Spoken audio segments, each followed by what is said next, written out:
Good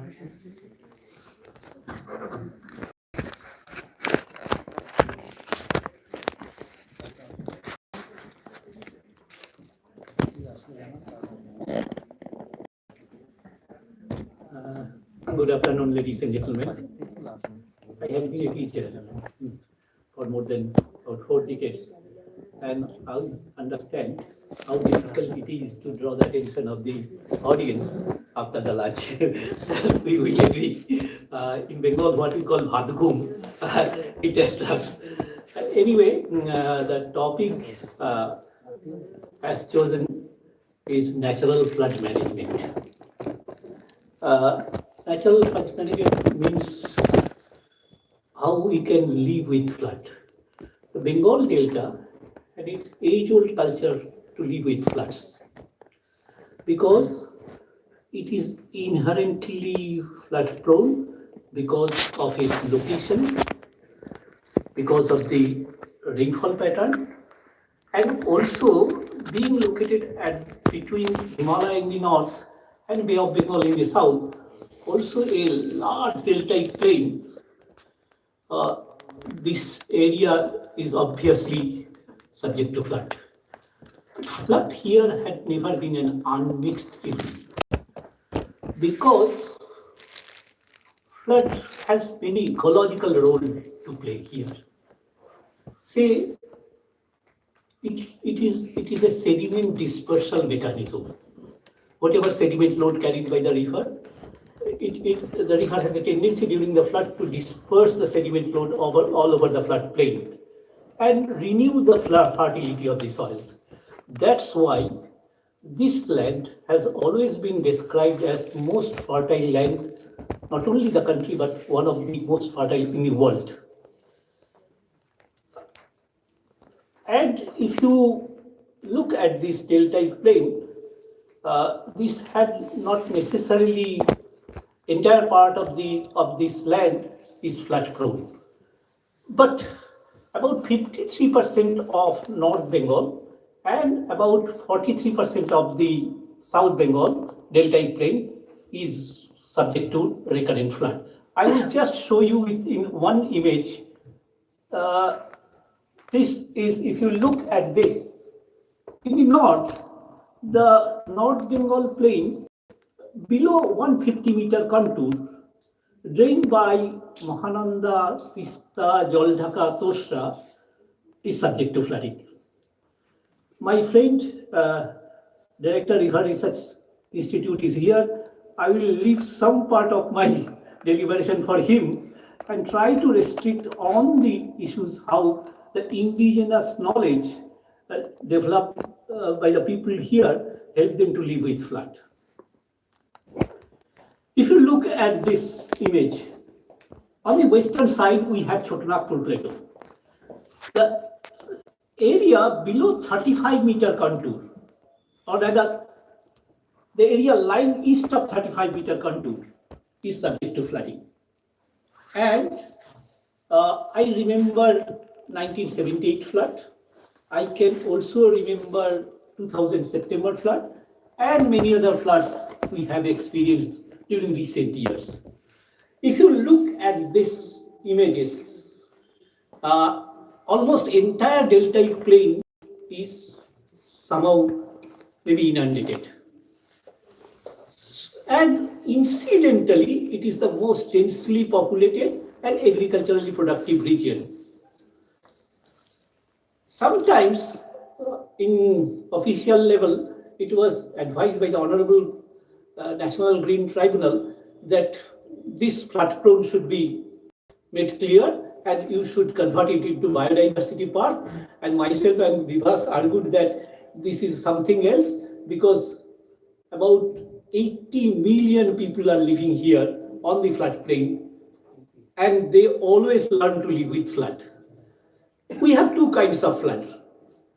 One is what we call freshwater flood. Freshwater flood created by Damodar, Ganga, and North Bengal tributaries. That is, in the southern part, you can see coastal submergence because of the cyclonic storm surge, submerging Sundarban and part of the Midnapur region, Digha coastal region. Saline water flood is not productive, but freshwater flood has many ecological roles. It recharges the groundwater table, it flushes the sediment load to the deeper estuary, it helps to protect the biodiversity, and it also helps the livelihood. Geologically speaking, the students of geography, they know that Bengal, after the end of Pleistocene era, it was not largely habitable. I was reading the Raghuvamsha, the 36th verse of Raghuvamsha says, Ganga Sotantareshu Bango, meaning the archipelago or group of islands at the outfall of the Ganga is said to be Bongo. And it was largely not habitable. But when Pleistocene Ice Age ended, huge volume of water coming into Bengal Delta, that created two, what we call tortoise back uplands. One is Barint, other is Madhupurgarh, and third is Rar Bengal. If you go through the archaeological ruins of old civilization of Bengal, you will find that entire Bengal Delta was not habitable at that point of time. It was only these three areas where people started to live. 4 tribes used to live there. The Pundro in Barendra-Bhumi, what is now in Bangladesh, Bongo tribe, which was Sylhet Basin down to Dhaka, and western part of the Bhagirathi was shared by 2, Rar and Shumbo. Southern part was called Shumbo. Ojoy River was roughly the dividing line between the two. The inhabitants of Bengal, being very low lying, they acquired the particular art of or skill in agriculture, weaving, because they could produce the finest. They used to reclaim the land. They used to reclaim the land by creating embankment, or they call Al. I quote Aini Akbari, written in late 16th century. Bangla, originally called Bung,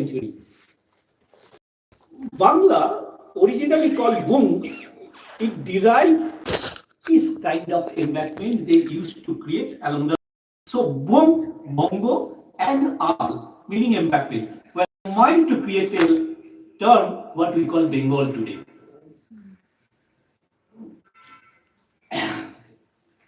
Nature has always been very generous to Bengal. 4 geographical components made it agriculturally productive because it had plain, because it is the outlet of the Ganga Brahmaputra Meghna system.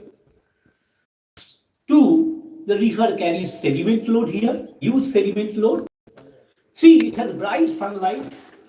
And 4, it is rich in biodiversity. Sometimes we have misconception about rivers.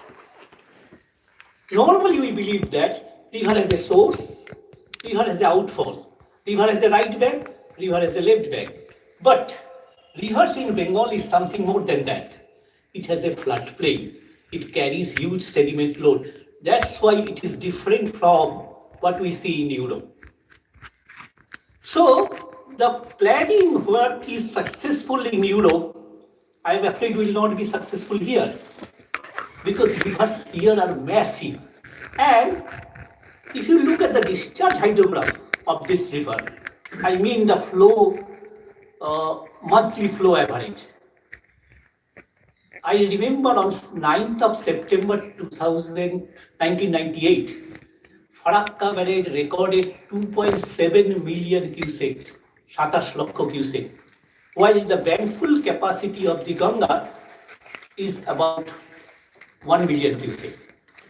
I remember 17, 18, 19 September 2000, when at Katwa, Bhagirathi receives 6 lakh cubic of water, while the bankful capacity of Bhagirathi is about 1 lakh cubic.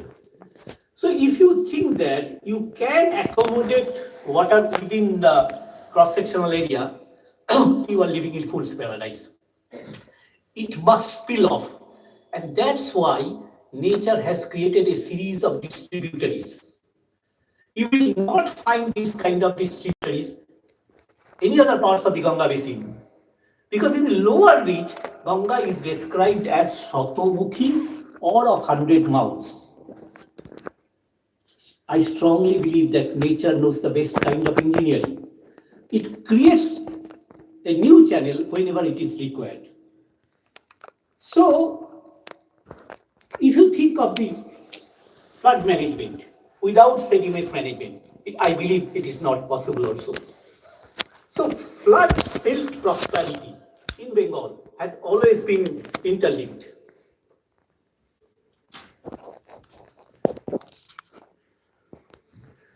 If you look at the discharge hydrograph reaching peak during July, August, September, and it suddenly drops, at that point of time, river will overtop.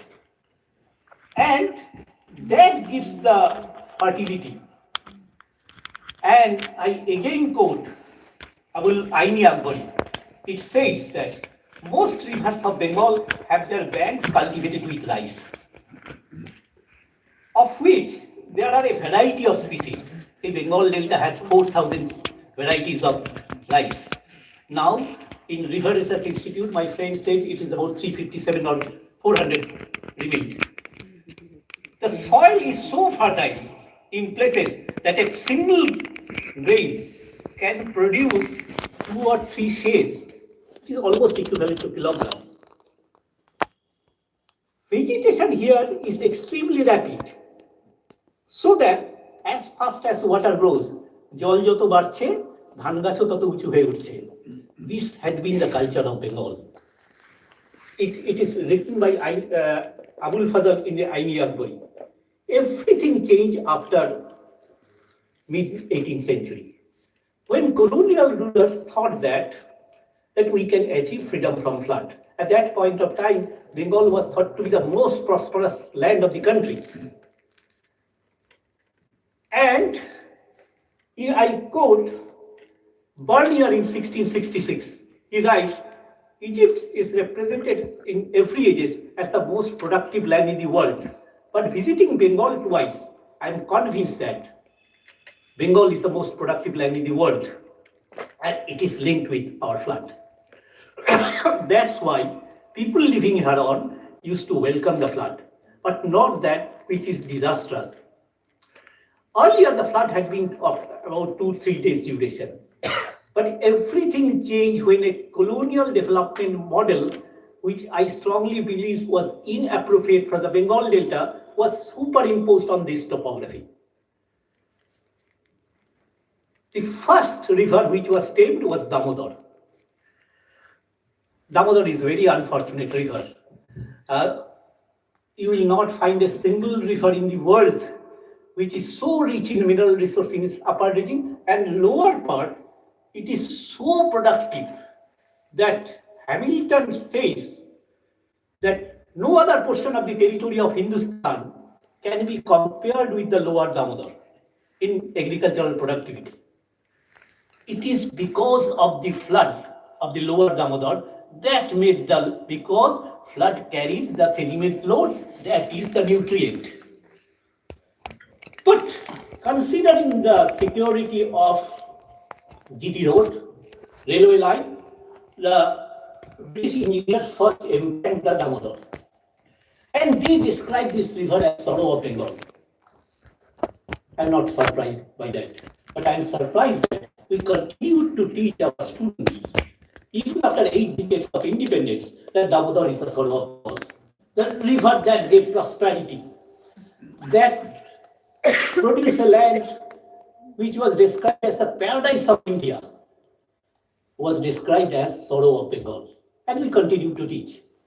So, I was talking with my friend Bivas, the ecological services rendered by the rivers, the contribution in the GDP by the flowing rivers and the sediment load had never been considered. So, when Damodar was first tamed, what was the result?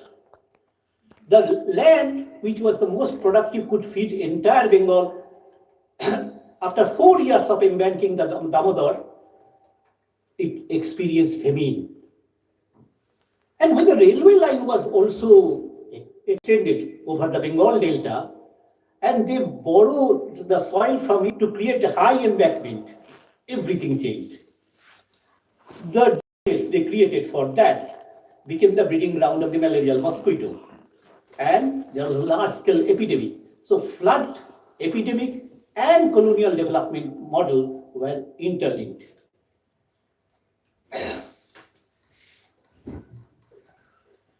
In 1930, Sir William Wilcox, a famous irrigation engineer who earlier worked in Egypt, came to Kolkata. Calcutta University invited him to deliver a lecture, which was subsequently published as Ancient System of Irrigation in Bengal. What Wilcox said, about 300 years before BP, the rulers of Bengal introduced a system, what they call overflow irrigation. Whenever the flood water was rising, they used to create a cut along the bank of the river and allowing the flood water to come in with the sediment load, finer silt. And that used to replenish the farmland.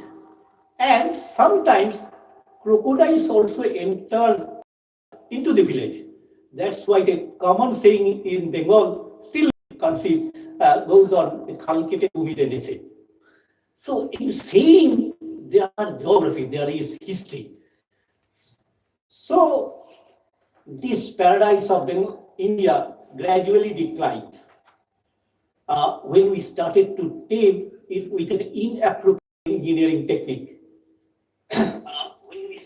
Rivers, one of the obvious corollary of flood is that it erodes the bank.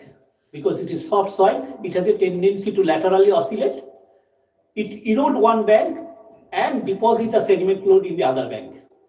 This is very common in Bengal Delta. In 1857, what Sherwill wrote, a famous British engineer, I have seen islands to develop. And gradually grass grows thereon. But the people living there never cut off that grass because initially the island is covered with sand. But whenever the flood water flows over the grass, it traps the finer clay. The Mundeshwari as a new river is upstream and downstream river is widened. So a kind of drainage bottleneck is created that also aggravates the flood. But in the flood management system, whenever there is a flood, irrigation department is the most soft target. But we don't think that railway, highway, they are also responsible for this flood. If you look at some of the picture, look at this. Railway embankments are always very watertight. And look at the water passage. It looks like a drain. So, what had been 2 days flood became 20 days flood after this kind of inappropriate development model was superimposed on the Bengal Delta. So let me go to how the traditional knowledge with the traditional knowledge, but now they have reduced the peak. But duration has increased. And there is a chance of mixing of the dam-induced water with the rain-induced water in the lower end. That creates a congestion at the Khanakul. If you go to lower Damodar and in Malda and many other areas, they build their houses at an elevated platform. You can see this. This is from Raina block. And they create so that you must be knowing there is an island called Bhutni Diara in Malda. About more than 1 lakh people living there. In 19th, it was a land where at the point where Ganga enters Bengal, it was regularly flooded. And the most important regularly flooded. And the most important cultivation of to understand the traditional knowledge, what they do whenever there is a big flood, knowledge, what they do whenever there is a big flood. Sometimes it leaves behind thick sand layer, maybe 1 foot. They sometimes change the cropping pattern from rice to something sand-loving crop like watermelon or something like that. Sometimes, if the depth of sand layer is about 1 feet, they dig it, reach the soil layer, and put the seed there on, and it comes up. This is the traditional knowledge. This is the way how they live with flood. So we'll have to understand, we will have to learn from them. I strongly believe that in Bengal Delta, total freedom from flood is not possible. But we are committed to reduce the distress of the people. We are committed to reduce the magnitude of the flood. We are committed to reduce the intensity of the flood. What we can do, we can resuscitate some of the paleo channels, like Damodar, like Tista. Tista is supposed to be Trisrota, Korotwa, Atri, Punarbhava. Those channels can again be reconnected with the parent channel. The Damodar we can make an experiment of connecting these paleo channels so that some water can be also diverted eastward. Again, I say that will not give total freedom from flood in Khanakul, but it will reduce the intensity of the flood. And moreover, the fertility of the soil in the eastern part will increase. So my concluding remark is that we need to resuscitate the paleo channels. We need to involve National Highway Authority and Railway Authority in flood management, widening the culvert. Third, flood resilient housing is robust early warning system is also important. But yes, early warning system is there. What kind of warning they give? Say DBC say we are releasing 20,000 cusecs of water from such and such time. Cusec in cubic feet per second. You will have to say the duration. The local people wants to know that when the floodwater will reach my doorstep, what will be the possible height and where we can go. I again refer to what Vice Chancellor said, flood management in this country is largely reactive. We should switch over to proactive preparedness-driven approach, not relief-centric approach. So considering the hydrogeomorphology of the Bengal Delta, it must be accepted that, I again repeat that, total freedom from flood is neither possible nor desirable too, because if you try to compel the river to flow within its cross-sectional area by embanking, it will deposit the sediment load and it will just lead to the decay of the rivers. Planning must focus at reducing the magnitude, duration of flood by rendering the best possible outlet of the flood water. And we should again explore the traditional wisdom that with these few words, I stop here. Hearing.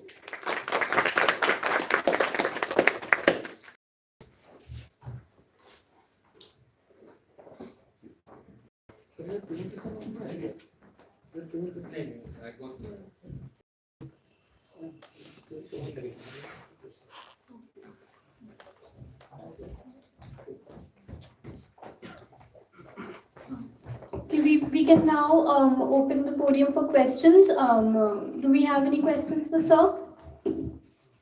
Yes, please. Sir, this is Pastor.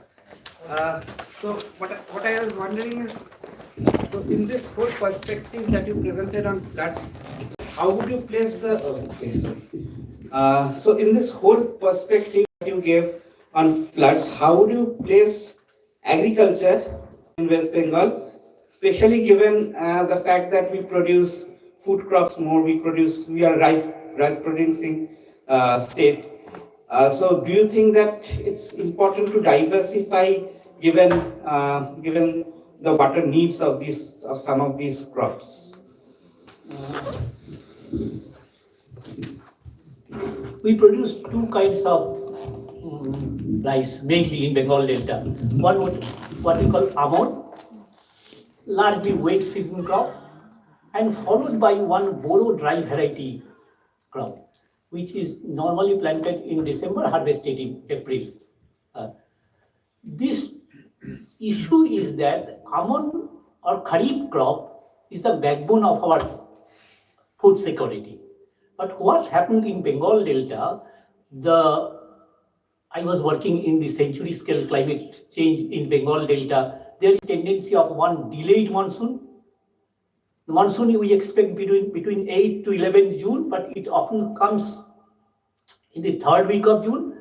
And then there is a long mid-monsoon break, followed by extension beyond 30th September. And there is a tendency of short duration intense rainfall even in October. This year we experienced on 4th, 5th October in North Bengal, leading to a disaster thereon. But what we can do is very difficult to say that if there is a delayed monsoon, the farmers, before arrival of the monsoon, they create a kind of nursery bed. Whenever rain comes and soil is prepared, they transplant it from the nursery bed to the field. Because of the delayed monsoon, this transplantation is often delayed. But the rain is not the only component that helps the production. Temperature is also another factor. So when plantation is delayed, the desired temperature is not helping farmers to produce the bumper crops. Second issue is that whenever we go for boro or dry variety paddy, we exclusively rely on groundwater table. From December to April, we don't have any rainfall. So believe me, all over Bengal, on an average, the groundwater table is being depleted at the rate of about 13 centimeter per year. And we have problem of arsenic, we have problem of fluoride. But what I strongly believe that the rainfall in Bengal, since it is about 100 days rainfall, the decentralized rainwater harvesting, even resuscitating the paleo channels, can help and can change the face of the earth. So some crop selection is also important, because since the rice is so water intensive, say 1 kilogram of boro rice demands about 5,000 liters of water. In lieu of that, we can produce 2.5 kilogram of wheat if we can use that water for wheat cultivation. So this is being also thought at the official level, how crop diversification can also help to live with the changing climate situation.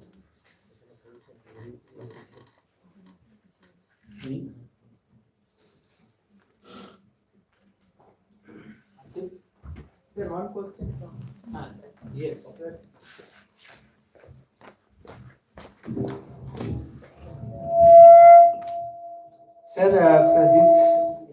Sir, this budget, our Honorable Chief Minister introduced one project, Nodi Bandhan.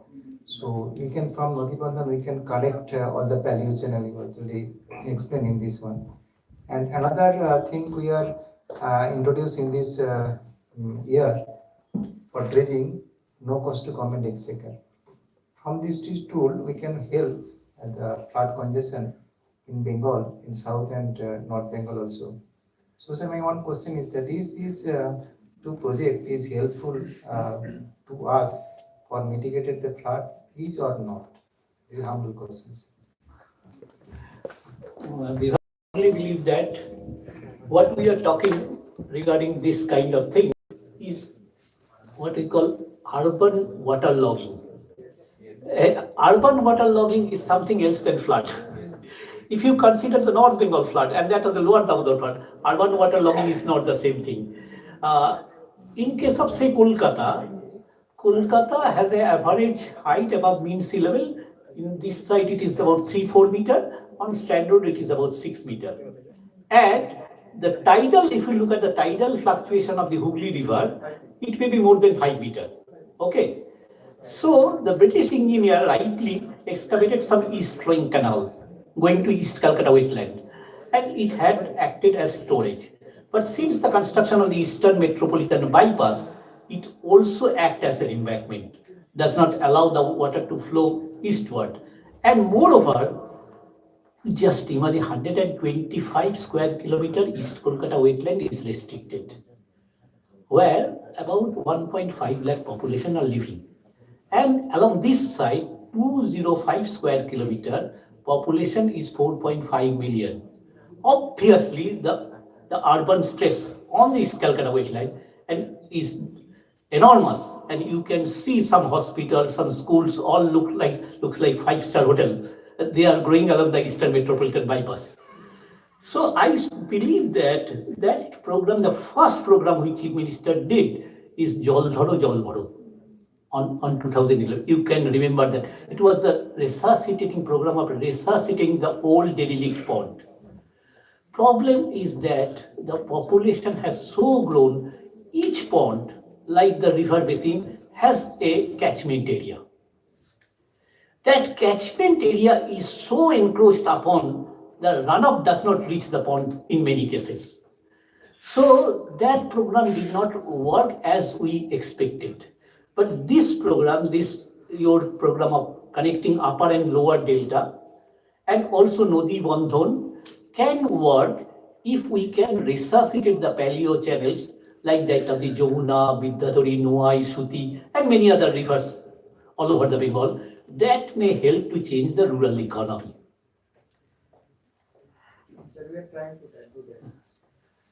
I left these issues for you only.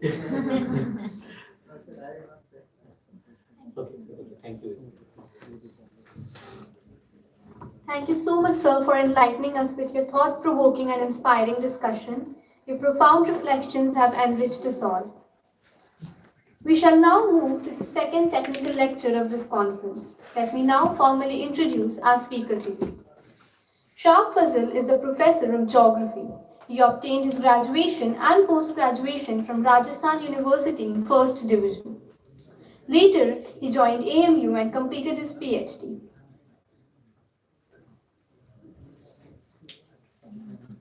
Professor Fazil started his teaching career in 1994 as lecturer at Aligarh Muslim University. His research interests are in land use, land transformation issues in urban French, remote sensing, and GIS. He has published 18 books and more than 75 research articles.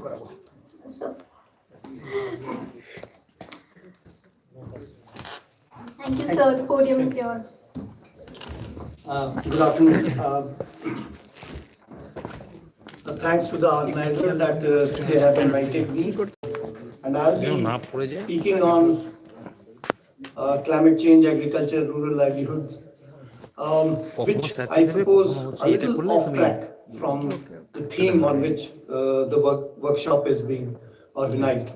But I'll try to pick some threads and pick some elements which may be relevant to this the theme of the workshop, because I believe that man-nature relationship is very complex, and this complexity is so dominant that if we confine ourselves to look into one or part of one phenomena, we may ignore some of the related phenomena or issues which might be relevant for any man-nature relationship over the Earth's surface. So with this background, since as the title suggests, climate change is now in modern day has become a big challenge. It is surely impacting the human behavior over the Earth's surface, human activities over the Earth's surface, and the rural livelihoods are the major sufferers of whatever changes in the climate which is being observed over the Earth's surface. They are the major sufferers. I will draw some evidences from the state from where I am coming, Uttar Pradesh, it's an ongoing research which I am conducting and doing. So some of the preliminary results which I want to share with you. Just to give you a brief background, although I have touched this issue in the morning also, that we cannot ignore the increase of population over the Earth's surface. Over the Earth's surface or even any geographic space, everywhere the population increase is so dominant that it is modifying and transforming all the human activities as well as many of the natural phenomena which are existing over the Earth, including many of the rivers, etc. So this is one very important issue. And when we are deliberating on floods, we also know that how the population increase has forced the human population to live in the flood prone areas. And that is why we are saying that the floods are more prominent, more damaging. It is only because now the human population have been squeezed to the vulnerable areas because of floods. I'm just trying to relate my presentation with floods, to which I am not at all be speaking on. But I'm just giving you the context that the human population increase and spread and the concentration of population in vulnerable areas are one of the reasons for all the hazards which we are facing in modern day. It's not only the increase of population, but the kind of activities which the human being they are practicing. You see, when we are saying that the population increase is now in modern day more concentrated in urban areas, we all know that out of more than 8 billion people over the Earth's surface, 54% living in urban areas. What does it mean? It means that lesser number of settlements have higher concentration of population, and all these population generally in urban areas are drawing more income, they have better well-being, so they are also trying to draw more resources. And from where they would be drawing the resources? They would be drawing resources from the peripheral areas or from the rural areas, and that is also resulting into some kind of conflict between the rural population in terms of resource utilization, in terms of resource availability and accessibility. There is also the earth do not have uniformity. There is large-scale diversity. There is large-scale disparity over the earth's surface. In all contexts, again, I would say, this disparity is among the human people, human population, and also the disparity in the availability of natural and man-made resources. That is also contributing, aggravating the situation in the context of rural livelihood. So this is what the basis on which I am building my argument. One important thing which I would like to share with you, I'm sure that you all would agree with me, that in the 20th century, in the context of rural livelihood, the entire earth, the whole of the world, were struggling to get the agricultural output to fulfill the requirements of the world population. That was when the green revolution or the high-yielding variety seeds were not very popular among the different countries.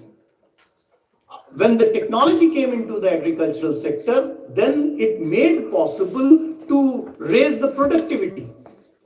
And in the 21st century, still we are struggling to feed the human population over the earth's surface. It's not that everywhere there is prosperity, everywhere there is accessibility, equal accessibility to the food grains or the agricultural commodity. There are areas of which are deprived of adequate amount of agricultural commodity. So I would say that even if the technology has come into the agricultural sector, the rural livelihoods are still struggling to cope with the adoption of the technology, as well as the result is also not letting them to become prosperous so that their well-being could also be enhanced. And there is no doubt that we all know that gradually in geography we study that there is gradual upgradation of economic activities. Gradually the human population, they upgrade the economic activities to higher order economic activity.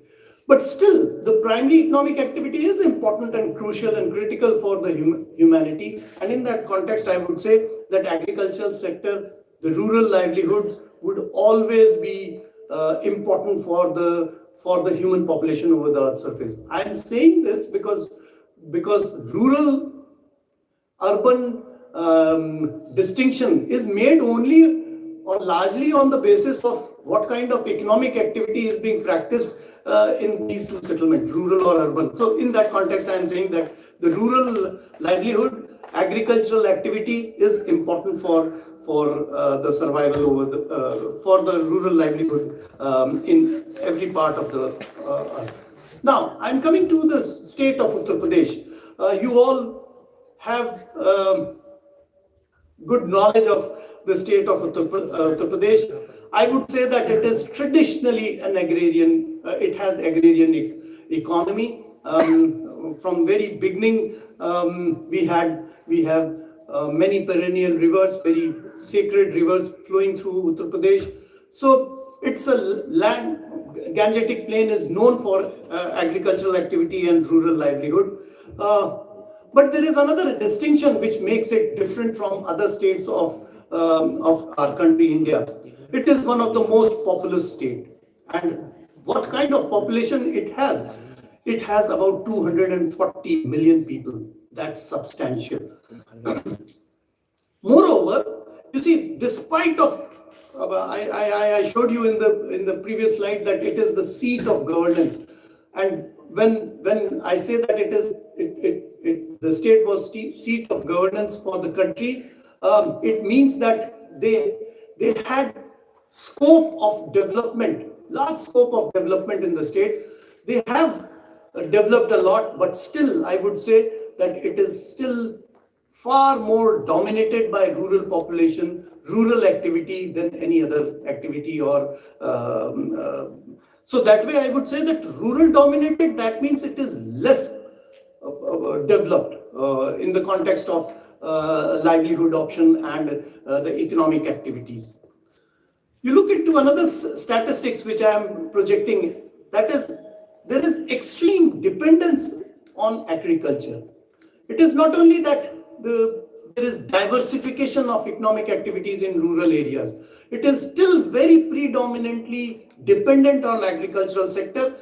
And you see, agriculture contributes the state domestic product by 25%, which is much higher than the national average. The national average is somewhere around 13% through agricultural sector, the GDP. The state GDP is 25%. That means that why the other parts of the other people, they say that Uttar Pradesh and Bihar are backward. It is only because many people, they live in rural area, practice the primary economic activity, which are not drawing enough income for them. It is just the basic information which I am sharing. I will be digging it a little deeper into it, and you would find, you would know that why the state is not progressing at the pace or keeping pace with other states. Now, I am saying that it is rural dominated, but also you see that how dominantly they are also said to be the bread basket of our country. We all know that Punjab, Haryana productivity of food grains are much higher. But in terms of the production and area which is being devoted to wheat and rice, you can see that what dominant agricultural activity is being practiced in the state of Uttar Pradesh. You see, 60% of Uttar Pradesh state is devoted to wheat, some 9.53 million hectares. The production is 30%. countries, 30% is being achieved from Uttar Pradesh. Somewhere similar is rice. The state of Uttar Pradesh produces the most in the country. It is the leading producer of wheat in India and second leading producer of rice in India. Maybe because the area devoted to wheat and rice is in the state. But if you look into the product yield of these two crops, it is much lower than many of the other states which are producers of wheat and rice. Now, again, there is some kind of situation which you need to understand. This is only because despite of the, I would say, introduction of green revolution, adoption of green revolution also, the productivity level has not increased much. It is not up to the mark. It is not parallel to some of the leading states, other states which are producing wheat and rice. In terms of wheat, Punjab, Haryana, in terms of rice, there is Andhra, Telangana, and even Bengal. Bengal has a greater yield of rice. So what is the reason? The most important reason is that there is high concentration of small and marginal farmers in the state of Uttar Pradesh. Now, small and marginal means that small farmers are less than 2 hectares of land, marginal farmers only 1 hectare of land. Now, these are not economic land holding. The farmer cannot sustain themselves on this short patch of land. And further, that there is no land consolidation over there. So these 2 hectares of land, 1 hectare of land may be also in pieces. So there the agricultural activity is not economically viable. That is also one very important issue which you also need to understand. Now, if you relate it with the introduction of technology, the green revolution, farmers, they are trying to adopt the not new, but the inputs of green revolution, but they are unable to do it because they don't have that much of they do not have that much of investment ability. So that's also an issue, and I'll be touching it a little later. Another interesting fact which I would like to highlight in the beginning is that there is high dependency on rain-fed agriculture. Now this is also interesting because the entire state of Uttar Pradesh is drained by some of the very important perennial rivers. The groundwater is also easily available, so they are tapping a lot of underground water also. But still rain-fed agriculture is being practiced. Again, the reason is that the farmers, with their lesser investment ability, they are unable to irrigate because it requires money which they do not have to invest into the agricultural sector. So with this background, I would say that how climate change, when the weather conditions are changing, there is definite change in weather condition. I'll be showing you some empirical data on that. It is not only directly threat to food security, but also a threat to economic stability in the state. That's a big challenge for policy makers and administrators in the state of Uttar Pradesh. Why? Because I am saying that there are evidences, as I have said, that I would be showing you some empirical evidences that the temperature is rising in the entire state of Uttar Pradesh.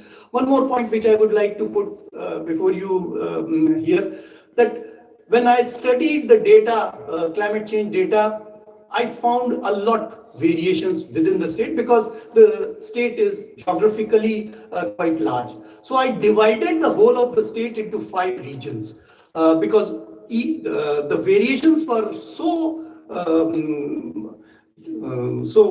high that I could not match these data into one component. So that is why I have divided the whole of the state into 5 regions. So when I am saying that the temperature is rising, it is across the state. The temperature is rising. The rainfall pattern is changing. Definite change in the last 31 years of my study.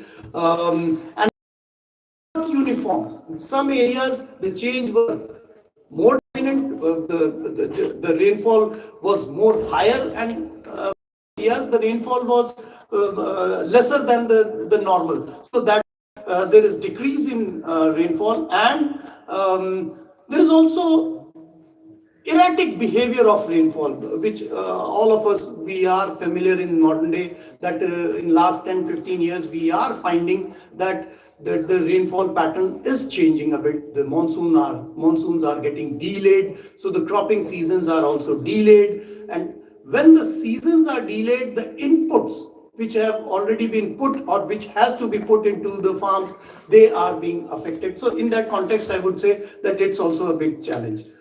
It is these changes, these climatic changes are very adversely impacting agriculture. The production risks have increased significantly. There is large-scale uncertainty in crop yields. Now, if there is uncertainty of crop yield, that means that the farmers are expecting certain return from their land, which they are not achieving. And again, I would say that when majority of farmers are small and marginal, poor farmers, if there is uncertainty in their income, it will have its bearing on their well-being. And that's also a big issue. And this is what reflected in their response. You see, this income instability, food insecurity is resulting into migration. We are saying, many of the demographers say that it is the urban pull which is drawing the population from rural areas. But actually, my study, the primary study which I conducted in parts of Uttar Pradesh, I found that it is more of a rural push rather than urban pull. You see, elsewhere in other countries, especially in developed world, it is the urban pull which is drawing people from the rural hinterland. But in India, I think, or rather I would say in my study area, I feel that it is more of, not feel, the results of examination of the data, it suggests that it is more of a rural push rather than the urban pull. So that's also an important issue. So with this background, I did this study. I used this CRUTS data, which is the gridded data, to acquire the weather data for each district headquarter of the state. I also used it's entirely dependent on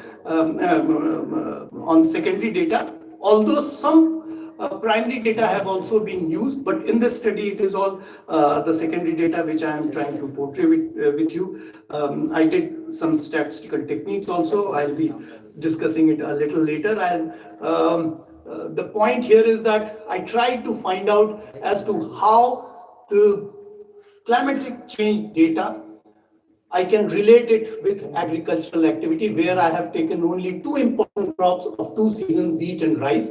I have ignored many other crops which are also very dominant in Uttar Pradesh, but I have taken the most important first ranking crop of Rabi and Kharif season in Uttar Pradesh. And I'll try to explain you that, as I have said in the beginning, that it's a very complex phenomenon.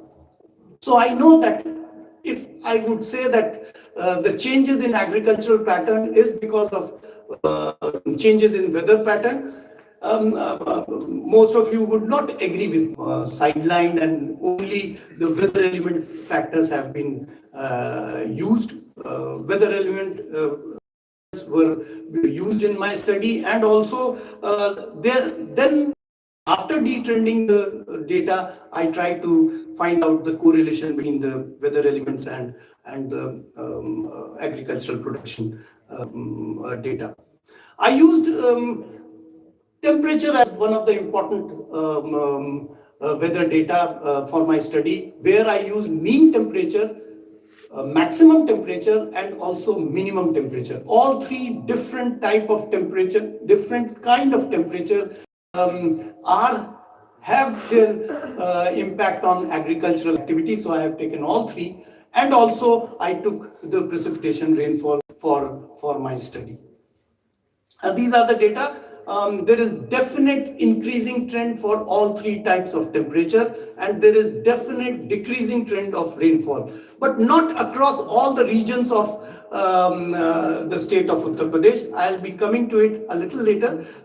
These data I'm just showing you that in Rabi and Kharif season there were some trend. And as whenever you use the weather data, you would find that there would be fluctuating trend, fluctuating data. That's quite obvious.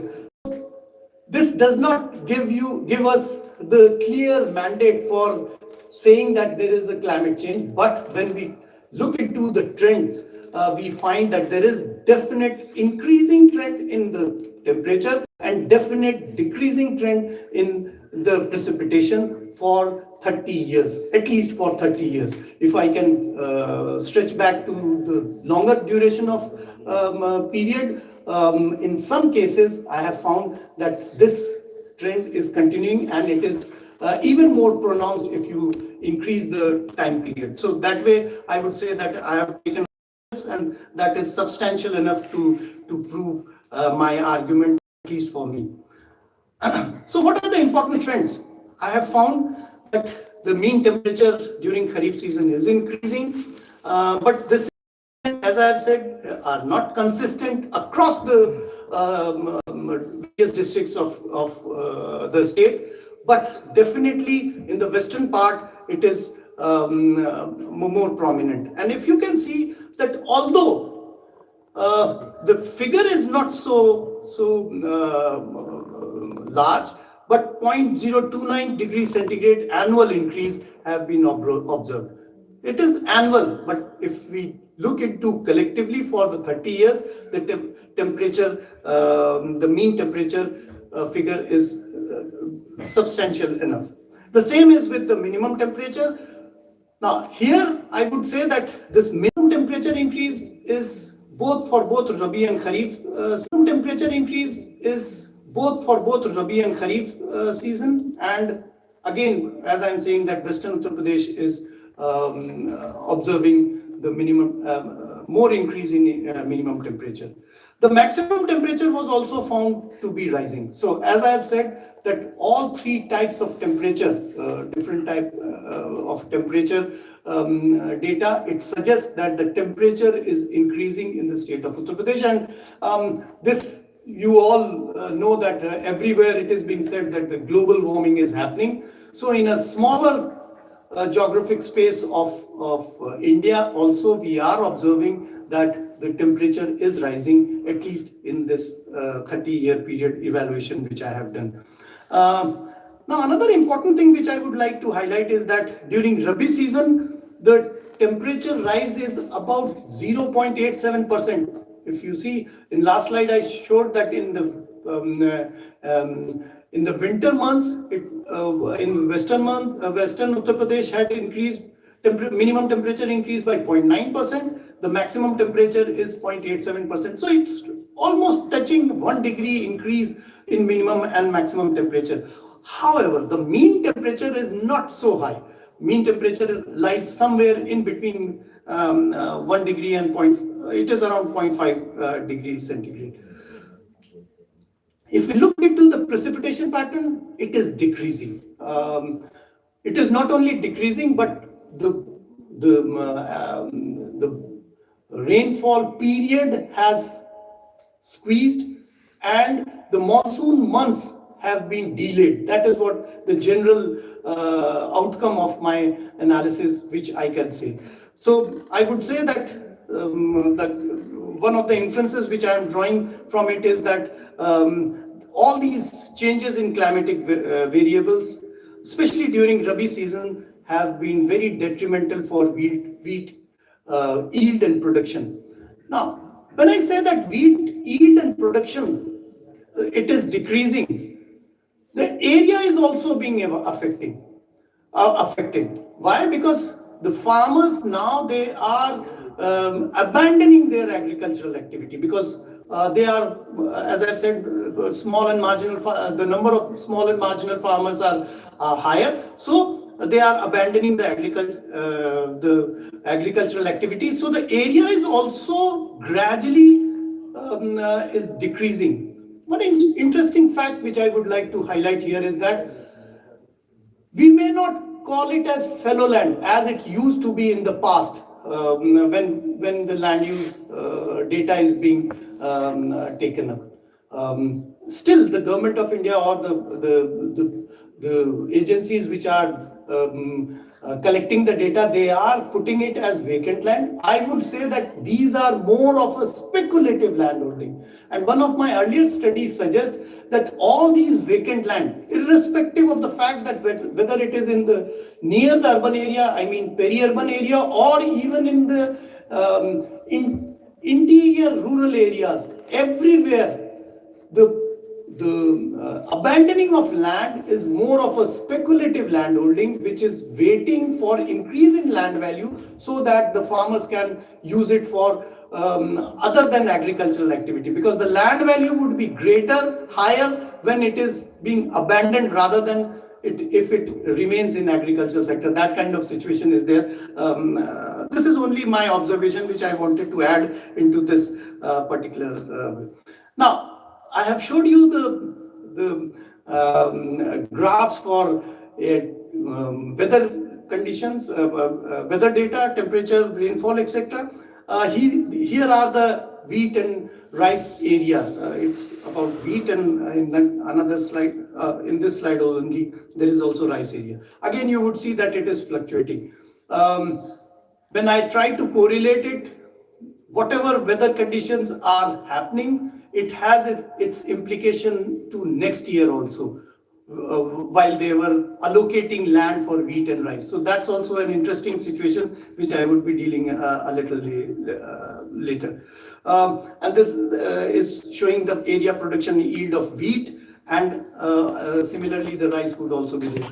Now, interesting fact is that when I try to relate it with the weather data and the area production and yield, the impact of wheat yield because of temperature and precipitation, I found that the yield is declining in all the four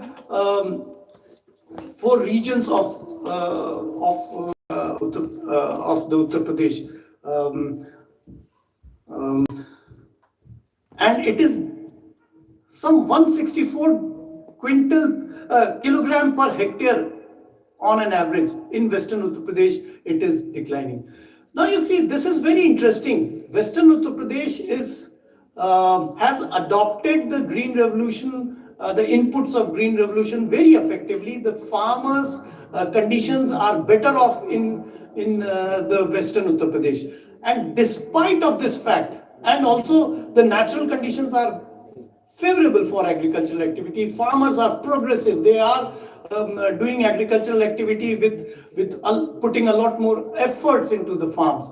But despite of this fact, my study suggests that the yield is declining. It is clearly pointing out that the wheat yield is declining only because of the weather conditions which are changing, transforming. So this is one very important issue which we need to understand, and it is across all the regions of Uttar Pradesh. There may be many other reasons also, but I try, as I've said, that I have used the detrending method, so I can say that at least these weather elements are contributing a lot for decline in yield into the wheat crop. And these are some of the observations related with the weather condition, changes in the weather conditions. The extreme temperature events have resulted into the decrease in yield, which has impact on the growing, and the yield is being affected because the growing, maturing, and at harvesting period, in the entire season, if there is some changes in the normal pattern of weather condition, it has its bearing. Winter rains are contributing a lot, and we as the data of temperature, rainfall, it is erratic, fluctuating, so is the yield data also. So that all of that into the decline in the yield of wheat crop. Poor yield is being achieved. The wheat crop is more impacted by the weather elements. Rabi crop is less. Why? Because I have only taken rice crop for the Kharif season, where in some part of Uttar Pradesh there are two rice crops, but I have taken only the Kharif season rice crop, and where I have found that the yield is declining, the production is declining. There are evidences that temperature increase is resulting into 15 to 25% potential loss because of temperature rise. That's what the statistical results they are pointing towards it. There are erratic rains, as I have said, that in winter months, if rain occurs, that is detrimental to the crops.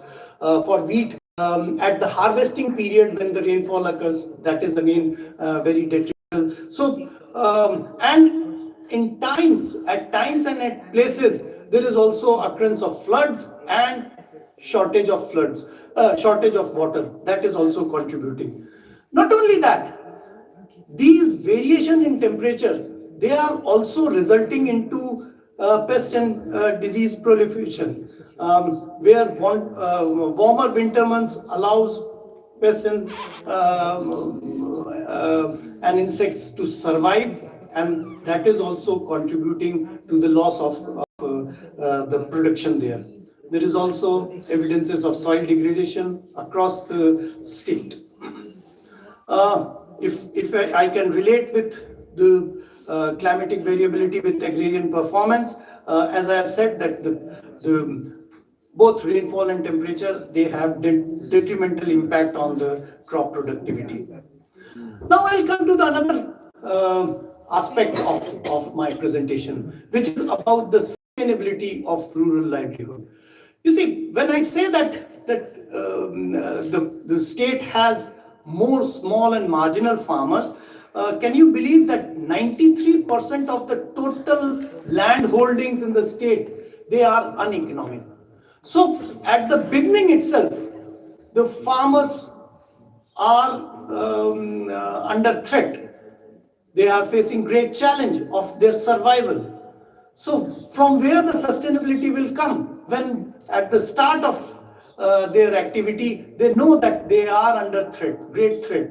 And when as I am pointing towards the fact that the climate change is aggravating their poor status, poor livelihood status. So in that context, the sustainability would be a rather difficult proposition. 80% of farmers are marginal. They are poor, so the adaptive capacity of these farmers are very at a very minimal level. So that's also an important fact which I would like to highlight.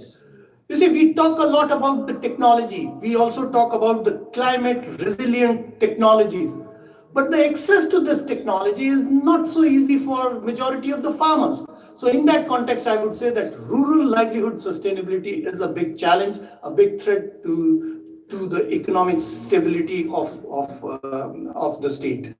And I would say that when we say about livelihood sustainability, the threat is so that the basic survival is under threat, great threat. So achieving livelihood sustainability would be a little difficult proposition.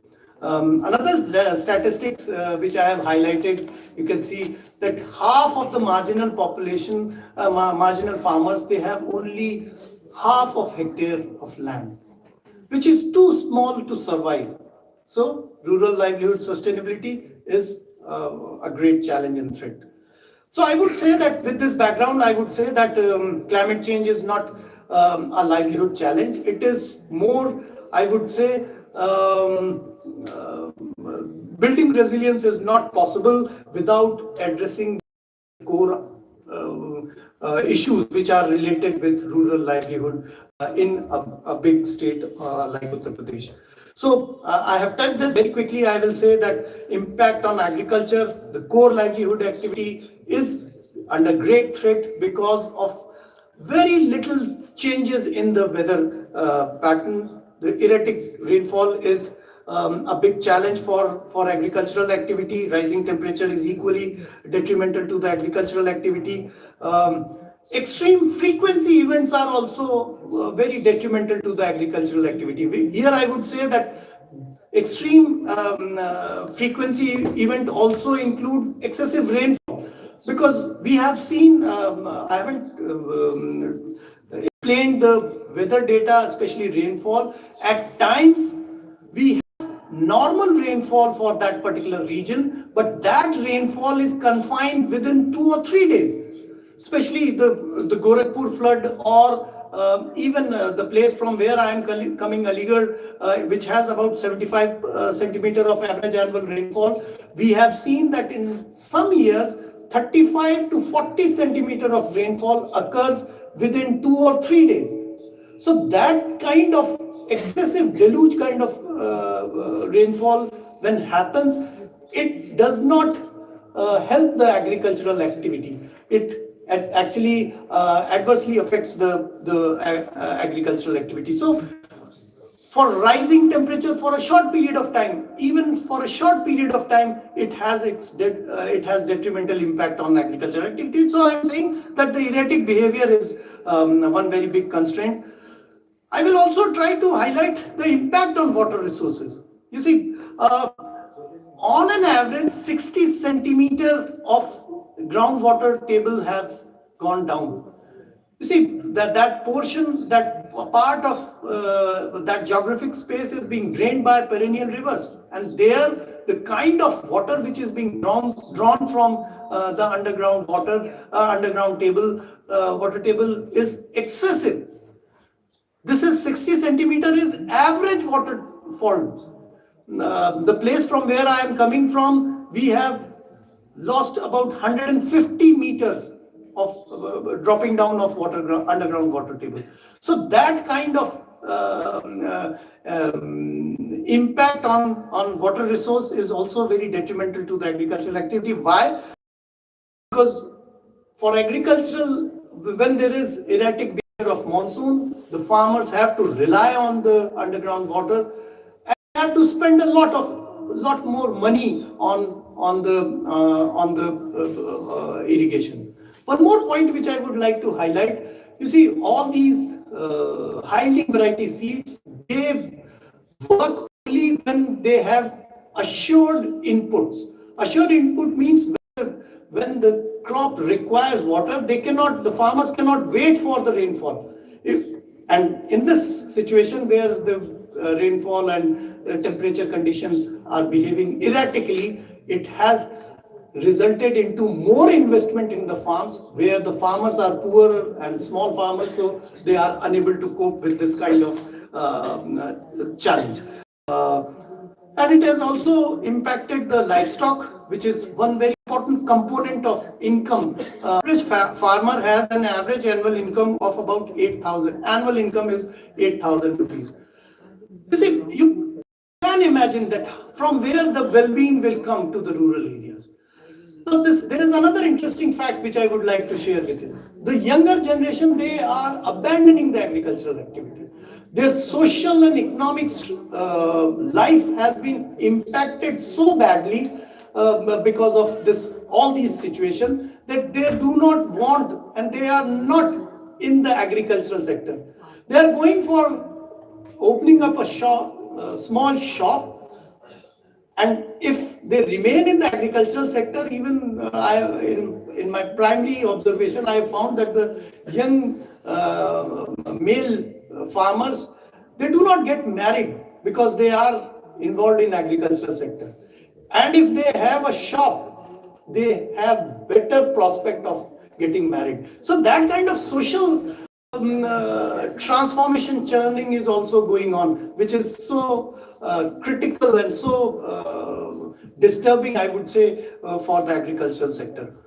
So the economic consequences, the farmers have to invest a lot, and the profits or the output or for return from the farms are not stable, and in many cases even losses are happening, and that is the situation of the agricultural sector. and this is resulting into migration and labor shift. I think that I have consumed a lot more money, a lot more time, so I'll just cut short my presentation. And I would say that it has demographic consequences, it has social consequences, and I think that the climate change threat is, they are, I'm not sure where the data is, the indebtedness is increasing among especially the smaller farmers, and there is urgent need for proactive climate change adaptive policies. I'll come to this slide, and I have highlighted the exposure component of the livelihood sustainability of rural livelihoods in Uttar Pradesh. I've also talked about some sensitivity issue also. Now, what is the solution? The solution, I think, lies with the technology.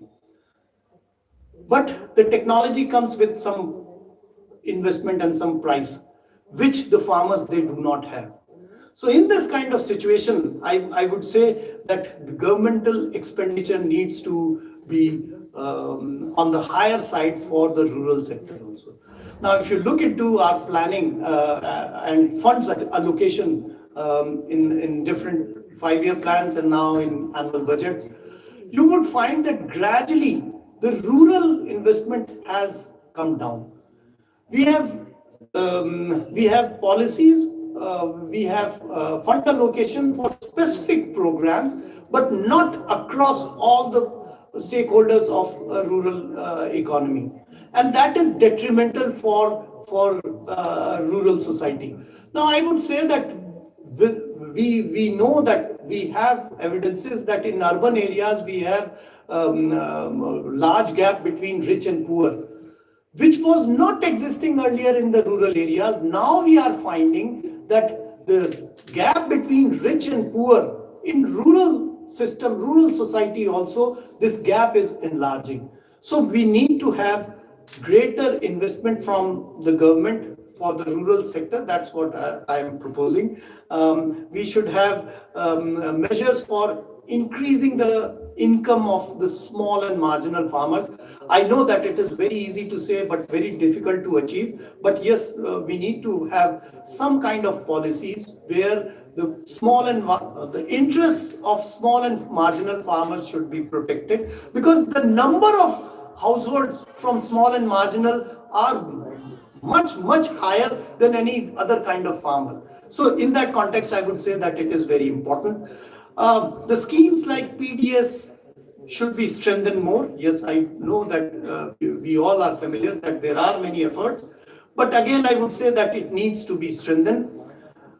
G-Ramji or Manrega, whatever it is, I'm not sure how successful it could be, but yes, it will give them some space for those periods when the farmers are deprived of any income from their agricultural activity. So that may also be important. There is one suggestion which is being suggested everywhere about the alternative livelihood options. Here, I think some technological advancement and proliferation of technology to the rural area can contribute a lot. So this is also important. I'll skip all that because you see, when I say that there should be climate resilient agriculture, it requires investment, which the rural sector is not getting. So we can propose for climate resilient agriculture. The technology might exist, but how it can be implemented, how successfully it can be adopted by small and marginal farmers who constitute the larger chunk of farmers, that is a big question. So with this background, I would say that climate change is a real challenge for rural livelihood. Yes, climate change is a real challenge for the rural livelihood, and in these circumstances, the large population are still dependent on agricultural sector in rural areas. I think that the situation is a little grim. So I'll stop here. There are some issues which I think I should skip. So thanks for patient hearing, and thanks for giving me this opportunity. Thank you.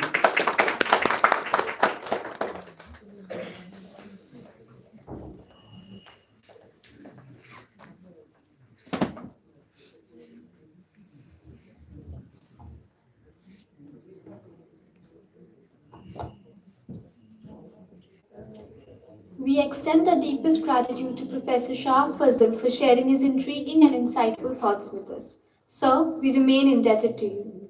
May I request you to kindly take your seat in the audience, sir. Let us now begin with the third technical lecture of this conference. I am honored to welcome to the dais Shri Bibas Chandra Burman, our esteemed speaker for this session. Dr. Bibas Chandra Burman, a distinguished civil engineer, serves as director of the River Research Institute, West Bengal Irrigation and Waterways Department, Government of West Bengal. With a PhD from Jadavpur University, he is a specialist in hydraulic engineering and physical modeling. His expertise spans river and coastal engineering, backed by over 25 years of experience in water resources engineering, river hydraulics, and mathematical modeling. The topic of his lecture today is Bengal Rivers, Challenges in the Climate Change Era. I would request his geography research scholars to kindly felicitate our speaker.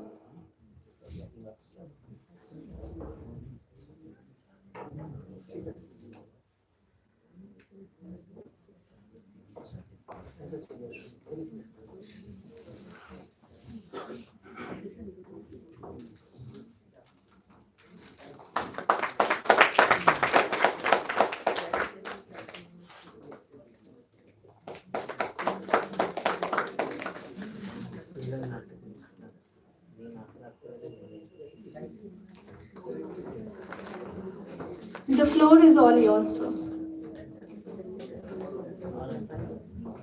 Thank you, everybody, and my professor, Golden Rudra sir, and my student, favorite student. And actually, after Rudra sir lecture, my lecture is not so important, and but I am not a good orator like sir. But I say something regarding in this context for engineering point of view, as well as not government, but all my experience I am sharing with you, all the personal experience. And one thing I say that in my being a civil engineer, and I am dealing with the most unpredictable subject like water resource and river. So river is a most dynamic thing, but we not think so that, but we can think that river is a very much cheap thing. But I not think so. River is the most important thing from the beginning of our civilization. I cannot say something in this matter. But in our state, in West Bengal, you see the statistics.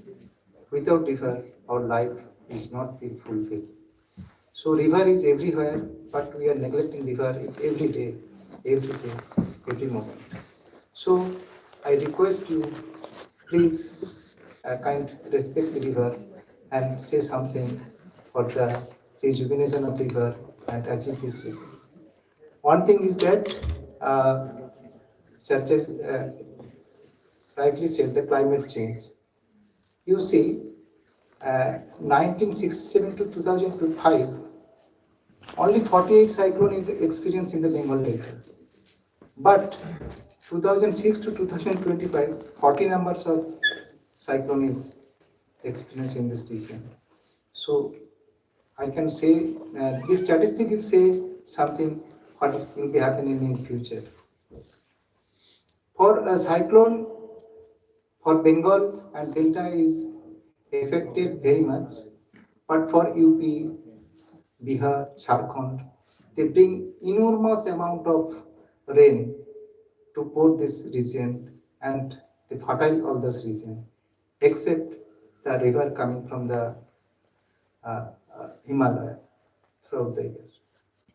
So, in our case, cyclone is the very much bad thing, very much an unpredictable thing, but this thing, same thing for relief for the UP, Bihar, Jharkhand, and many other states of in middle of our country, and sometimes western side is also our country. So my topics is that to find out the problem we are facing day to day. Basically, for my department, from May to October 31st is a very much crucial month for us. We are facing so many challenges and we have spent crores of rupees to protect our beloved as citizen or resident in our West Bengal. So North Bengal, you see the river systems. I also said the what is happening last 2025 October. There is huge flash flood is there, and you see the our own district is the Alipurduar. There is 55 numbers of rivers, and there is also in Siliboti there is a big river. Tista river is there, but one thing river is the Tosha, uncontrolled river.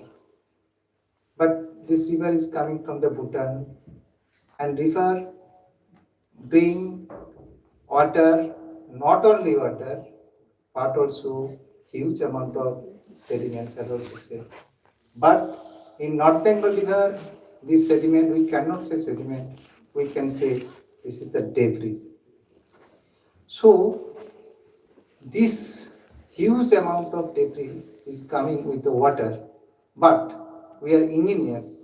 We are using this formula that we use in this floodplain. So, we are using the waterway calculation for the river Hooghly, for the river Damodar, and again we are using the waterway calculation for the river Tista, Tosha, and other so many North Bengal river and North Indian river also. That's why, sir rightly point out, we are jacketing the waterways in the name of development, in the name of railways, and in the name of highways. But after 2025 October, we suggest to our policymaker rethink over that how we can recalculate this waterway so that we can relieve all the rivers for jacketing the river waterways.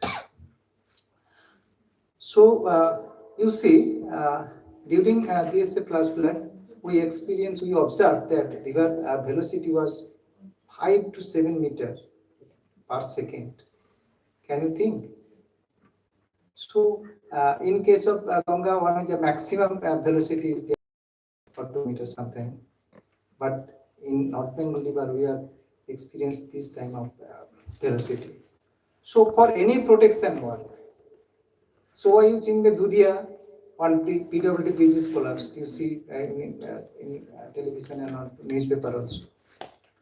So that is the most important thing for a day-to-day river management project or water resource delineation project for my department also, for my institute also. And another is thing that the deposition of sediment, 1 to 1.5 meter per year. So what can we do in this regard? So we can say something in the last slide of my presentation. But this type of situation we experience in this region. So huge woodlot is coming from the river Bhutan, and they push this river bank, and this type of equation is not present in our engineering background or engineering book. So this is a new thing we can adapt, how we can accommodate this. If we consider all the things, then be robust. Like that in case of Twin Tower design, if we consider that the 110-story building, we can push an airplane, and what will be the effect? If we can the model study, then building foundation will be enormous, and building cannot will be designed in near future. So this is a type of situation like that. However, in future scenario or my academic purpose, we can consider this one. And again, we say that this is the region of our North Bengal, and another 3 districts is there. One is North Dinajpur, and the South Dinajpur and Malda. In 2017, we experienced huge amount of flood is there. Sir said that there is river Punarbhava, Atri, Tangan, and Mohananda. So this river is also facing so many challenges because this river sometimes due to the not functioning, due to erratic rainfall, paleo activities, or other geological point of view. But when rain exceeds the threshold limit, then this river become very much furious. So we are aware of this, prepare a DPR, and we are actually all we are doing here only present concept and present engineering tools we use. But I request you all research community, so you can think about different way for nature-based solution or other like green-gray solution and feedback to us so that we can adopt this type of technology and save the public money and build a robust embankment system or jacketing system so that we can reduce the flood. But I can say reduce the flood, say the flood is the most valuable things for fertility of the groundwater, fertility of the surface water, and also recharge the groundwater. So there is a conflict, but trade-offs should be there. So I am requesting you to do something, think something regarding the nature-based solution or green-based solution for robust mechanism or any other technology like room for river. If we developed a river floodplain for room which provide for passing the flood water. For European river, European people, they think that and they provide also Rhine and other rivers, Danube. But in case of our country, this is not happening because due to so many so many problems there. But shall note that recently we are central government and our state government education department, we are thinking that flood plain zoning so that we can provide the safe passage of the excess water without hampering the any life losses or other crop damages or something like that. So this is the main two part of the North Bengal River, and I say that the North Bengal River is not so prolonged flood is there, only flash flood is there, but devastation magnitude is more and more. So this is the statistical analysis, and in terms of money issue, that how much amount of money we are spending every year for protect this amendment, protect the build up this region, so that we can relieve the people from flood. But my personal view is that flood should be there, life should be there, but everything within the balance limit. If we nature not sustain us, not give us the opportunity to balance that one, at least we can do something for people without any human loss or other animal loss, so that we can carefully pass the flood water to the downstream. Sir said this in case of Bhutni, and you know that we have our main river passing through this West Bengal from Jharkhand, Odisha, Bihar border to Bangladesh, and from this journey, this river passes Malda, Murshidabad, and Nadia. Sir rightly point out that after Farakka Barrage construction commissioning 1975, there is Bhutni Chor. We have jacketed this Bhutni Chor, and we there is at present population is more than I think 1.5 lakhs population is there. So nowadays, due to the jacketing, relief is not happening every year. Last 2 years, breaches occurred, and Huge inundation is there, and we just spent crore of rupees for arrest this bridge, but not we are succeeded, and we are succeeded after when water level is go down. So in this region, we lost this type of situation we are facing in day to day, and we lost this amount of land from 1931 to 2022. Huge amount of land we lost, but this land, where is the goes this type of land? Is flowing towards the Bangladesh, or is going toward the another side of the bank of this mighty river? So that is the day-to-day conflict is also there for chore land. There is so many Nobel on this for power of chore land or political or other muscle power is there. So this is the real problem for us in case of Ganga. And there is Samsherganj. In this, every year, challenged, and so many people are displaced, and very, very painful for this event, for us also, for personally, for me, one people residing in last 200 years, but one fine morning, he said that is everything. So this is the social issue is also there.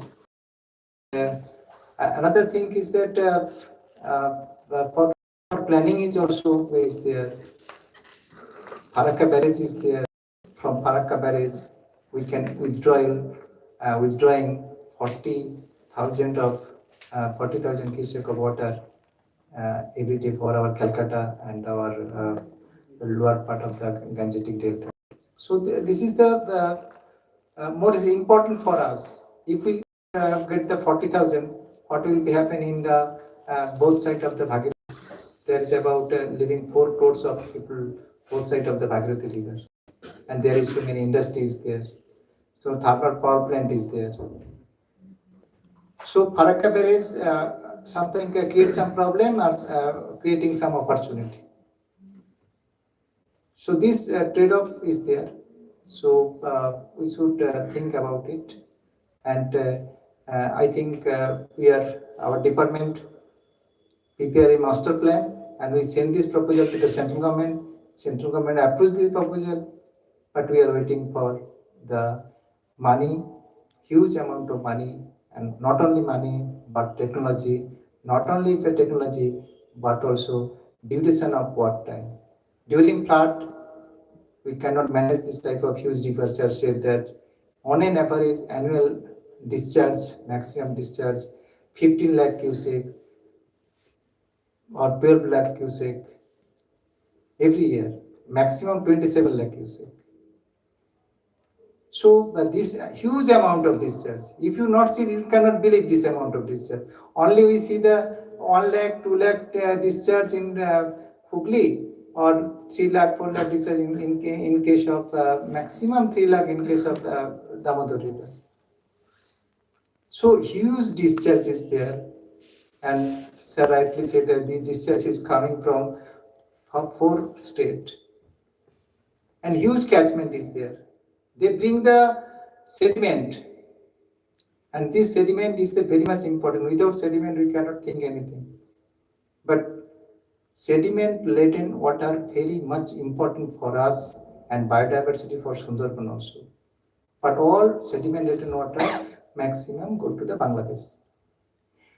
During lean period, we are getting the 40,000 cubic of water, only clean water, not sediment laden water.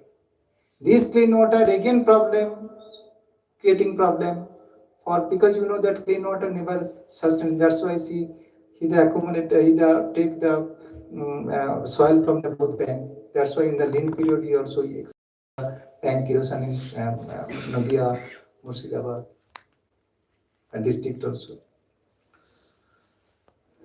So problem is everywhere, and this cope up this problem, huge amount of money is required. But for our state, it is not possible to get all this type of money. I think so. But this is my personal view. In case of deltaic river system in our southern part, we divide two things. One in the western part of the river Hooghly and another is the eastern part of the river Hooghly. And we can bring two projects for eastern part. One is upper delta project and then lower delta project. Sir rightly said that if we after 1520s or something like that, due to change of tectonic plate, Ganga changed its course towards the Bangladesh. And from that time, we deprived them from the fresh water. Fresh water means sediment-laden fresh water. That's why the all channel or multi-channel or active channel are day by day decaying, and sometimes their mouth is blocked, and like Ichamoti, like Jolongi,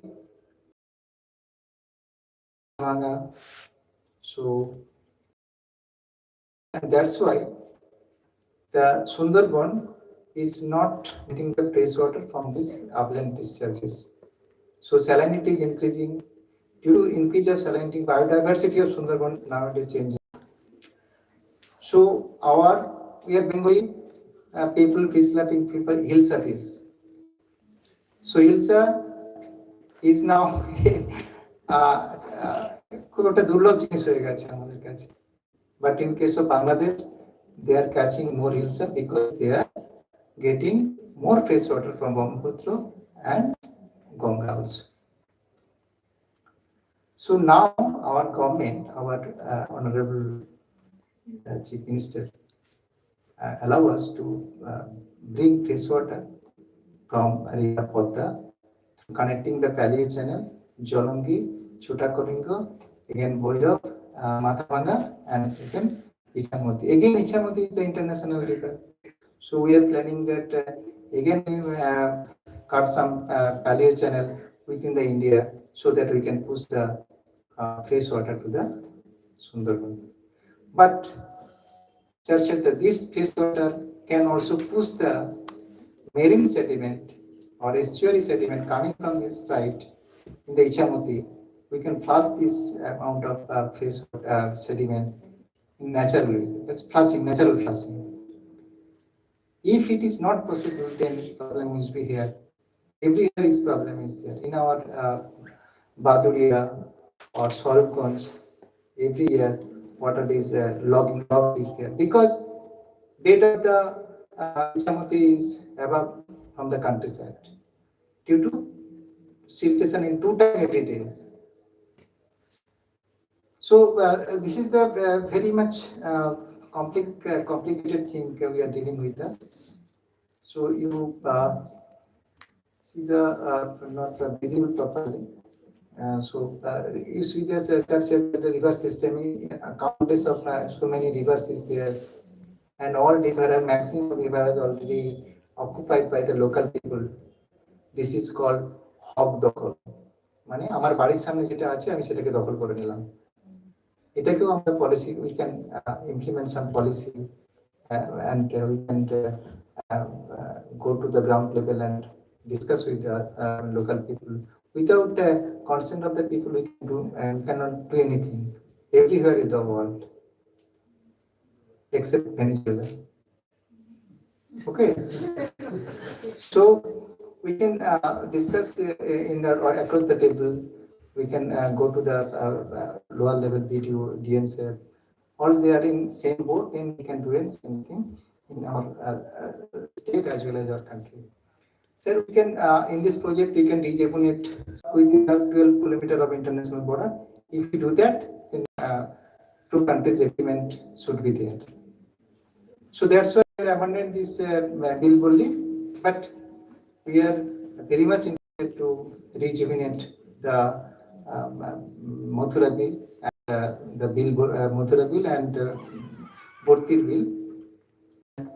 From where it is, you see that all the bills are in the government property, but passage of time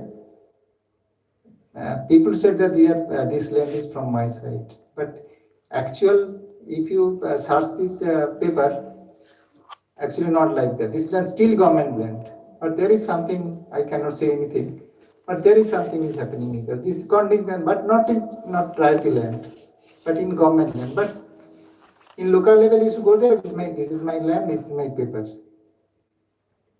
So for that land is an issue for any development country, for particularly in river, canal, everything is there. Every canal, river, embankment means settlement is there, and school building is there, and in Ghatal, SDO office in the bank of the river Silaboti. Government one administrator SDO. So problem is everywhere, but we should cope up this problem, and we should think positively how we can develop this one. So if we roughly consider the 300 cubic water for the 4 months, if we push from the Sundarban, the salinity definitely will be reduced, and some amount of sediment will be go there, and erosion rate will be less. Sir, know that in case of Sundarban, erosion and deposition rate is same. It means there is no sediment supply from the upland. It means somewhere is erosion is there, someone deposition is there. Another thing is that we are extracting, but we are hijacking this sediment in the name of infata. They are pushing this sediment laden water, they deposit it, and so sediment starvation is there in Sundarban. So this starvation means erosion is there. Erosion is there means hue and cry is there. So our department is facing so many challenges throughout the year. Another thing is that, sir also know that, during Amphan, we experience high tide and synchronization of cyclone. So devastation is there. In top of the embankment is eroded and hue and cry is there. But we are relief when low tide and cyclone is coming, but not like that. During that time also, we are facing so many challenges because two of the embankment is cutting due to high sucking and high velocity of the water during ebb tide. So both way, during high tide, top of the embankment is facing challenges, and during the low tide, bottom or two of the embankment is facing the challenges during cyclone. This is the challenges for us, but we think at present our government is kind enough to bring the human and amount of money for being this relief, protect this embankment. Sir, you know that, sir, today's Gangasagar Mela is opening by our Honorable CM. So this is the real situation. Is Gangasagar, southern tip of the Kopil Muni Ashram, again, retreated, and now they're facing the huge amount of erosion is there. This is happening last 5 years, couple of 5 years. After Amphan, this is aggravated because they said that some island is within the sea that was washed out during the Amphan. That's why the wave height direct coming to this southern side and hitting to this coastal coast and eroding the topsoil of the beach. So we are facing every year this type of situation. Artificially, we are nourished this beach, and crores of rupees is we are spending, and after that we are do something for the pilgrim of coming from the all over the India. So this is a challenge for us. In case of we are 39 of island, we are considered for our project, and from where we can adapt the nature-based solution. And solution is not the only concrete embankment. You know that during the ILA project, we might prepare 100 kilometers of concrete embankment, but this is not so much sufficient for us. For strengthening point of view, this is okay. But during the storm covering, this embankment is collapsing. So how we can create a foreshore in front of embankment, that is the big challenge for us, so that we are applying the nature-based solution and creating the foreshore as well as the embankment. This is the new challenges for us, how we can do that. This is our main objective in this project. First project cost is around 13,000 rupees and crore rupees, and second raw data is 4100 crore. So this amount of money is public money will spend for development in this region. But our upper delta project is challenges because we can, if we bring this amount of fresh water from upland, this will help us. Sir said that the Jamuna River is connecting from Ichamoti to Hooghly, 78 kilometers. But first 13 kilometer is totally beheaded. If we rejuvenate this 13 kilometer, definitely we push some amount, at least 100 cubic water from this channel, push to the river Ichamoti, and bring this water to the Sundarban through the Raimangal River. So this is the broad view of this Sagar Island, where the erosion, acquisition, depositions takes place. And basically 4 type of mechanism we are experienced in this Sundarban, because you know that the Sundarban embankment is totally made for the local earth, and local earth is carrying from the upland of the river Uttar Pradesh, Bihar, something like that. And this earth we are deposited in her, not we are ramming this earth due to the mechanism is not there, and remoteness is also there. We cannot move the heavy machineries in this there. Just we can pile this embankment earth. But during rain, this amount of heavy rain, the top soil is washed out, and not only that, there is no any grass because there's high salinity. So now we are contacting the Grass Research Institute Jhansi, so that they can bring some salt tolerant grass over this embankment, so that we can protect this bare earth surface from the rain through grass trapping or something like that. Sir, South Bengal River, sir already saw this map. You see this type of sir said that Bengal, not say the Bengal swallow of the river Damodar, but in Damodar is totally jacketed by the by the DVC, Damodar Valley Corporation project.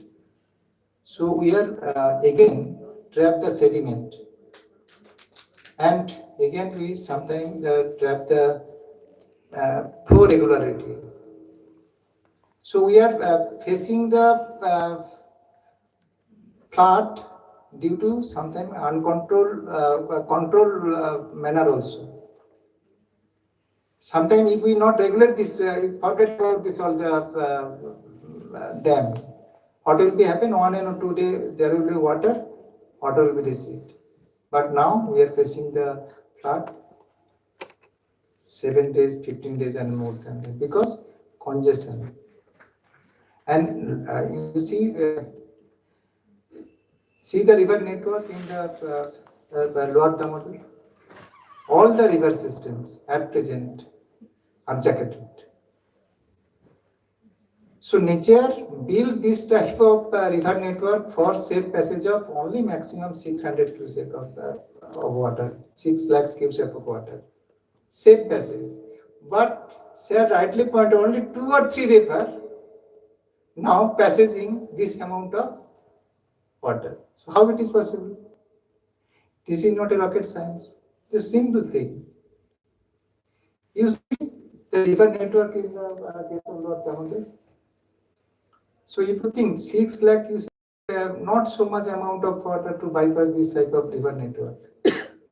But at present we are jacketing, or we are diverting, or we are encroaching in the name of development. So that will be happening. In case of our another Ghatal, every day, every year in photograph is the Ghatal is inundating. But same thing is also is there. Sir, in case of Ghatal, this is the most populated embankment all over the world. All are business complex, everything. In market, all people are living in the low-lying area, but their market, everything, shopping mall is also there, cinema hall is, everything is there in the bank of the river bank of the river Silaboti. Another thing is that river in case of Kaliakai. Last picture, this one. All the farmland are jacketed by the brick fields. There is for 78 numbers of brick field within the 50 kilometer of stretch from Domoni to Nograt. And that's why we are experiencing the high duration of flood. And this is also tidal river. Siltation is there. Flushing is totally lost, because if we inject the small amount within 2 hours, and this if we are passing this amount of within 4 hours, so flushing rate will be different. So problem is there, everywhere is flood problem is there. We are coping. Our government is very much anxious in this regarding, and our research institute also we are doing so many works in this at present situation.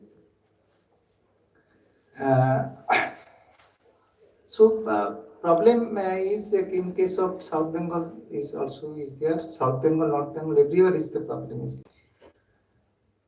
Sir, way forward.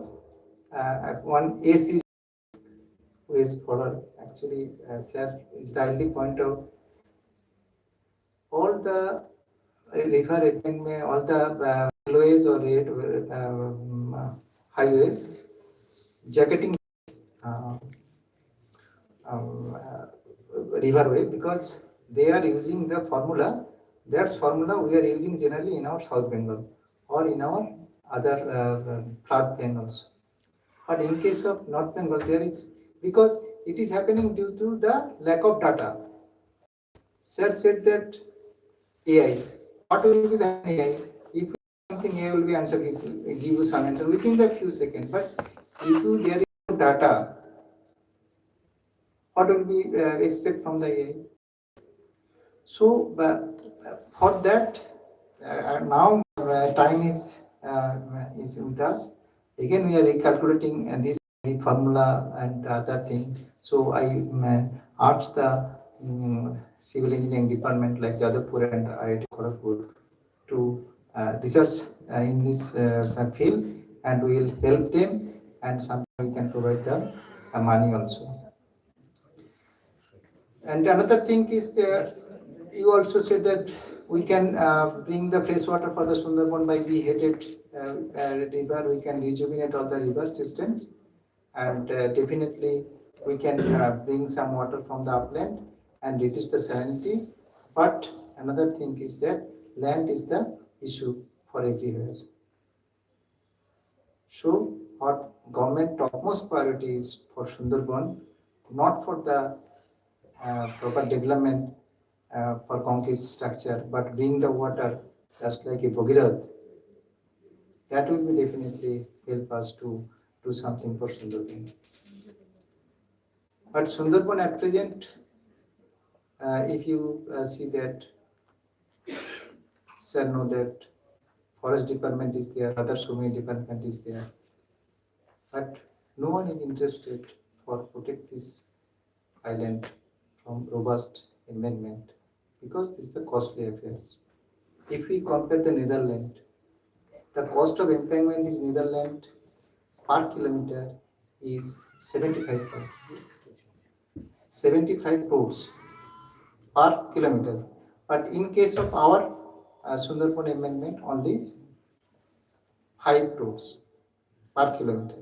But we are suggesting this one to improve green gas solution at least 20 to 25 crores per kilometer. So we have 3,500 kilometers of embankment in Sundarban. You can imagine how much amount of money is required for that. 3,500 kilometers and 11 more than 1,000 kilometers of river network within this Sundarban. So money is the factor for us. So beyond the scope, that I can say that something is that we can drink 1 bottle of water in the price of 1 liter. Price of bottle is the 20 rupees something.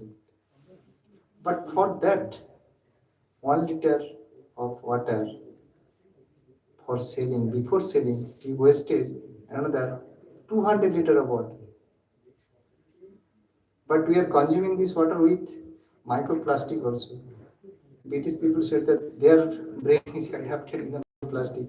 So for our case, our brain is how much amount of microplastic is there in our case, we do not know.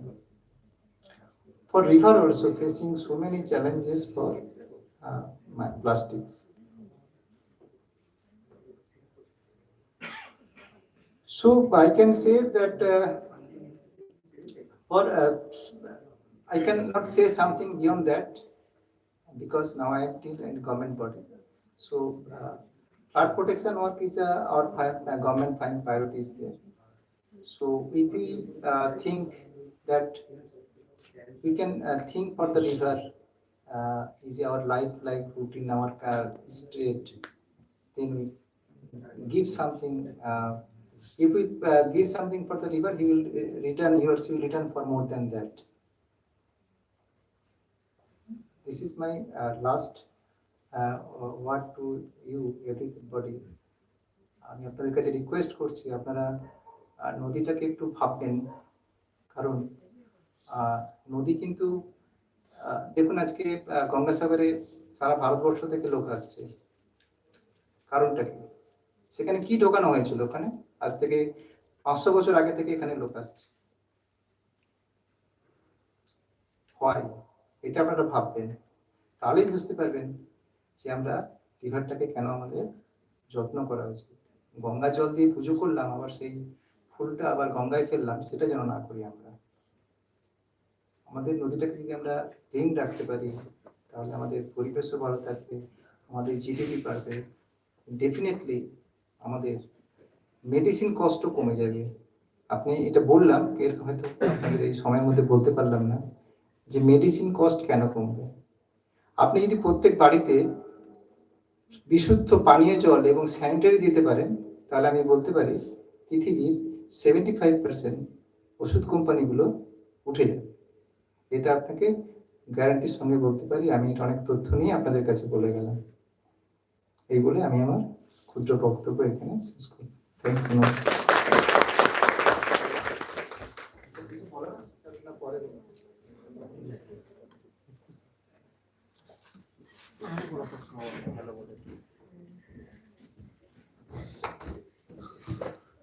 Thank you so much, Dr. Burman, for your inspiring and thought-provoking lecture.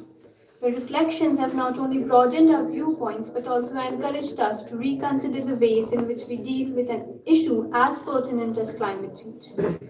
May we now proceed with the fourth and the final technical lecture of this conference. I take the privilege of welcoming Shri Eklavya Prasad as speaker for this session. Eklavya Prasad is a water and sanitation practitioner with nearly 3 decades of experience working across diverse and interconnected themes in the sector. His work spans participatory groundwater and shallow aquifer management, as well as the design and promotion of safe, sustainable, and disaster-resilient drinking water and sanitation systems. Central to his practice is a commitment to building resilience and adaptability in communities facing extreme weather events and human and climate-induced disasters. Since 2005, we have been leading Megh Paine Abhiyan, MPA, a campaign turned non-profit that works closely with water-stressed rural and urban communities in eastern India. His professional journey extends across South Asia, Southeast Asia, and East and Central Africa, where he has been engaged in field-based action research, studies, monitoring and evaluation, grassroots implementation, and the mentoring of emerging water leaders. Since 2009, through MPA, he has worked to mainstream disaster resilient and ecologically sustainable sanitation technologies in Bihar, with West Champaran serving as a key reference area. The topic of his lecture today is flood typologies and household level evidence for community-centered natural flood management.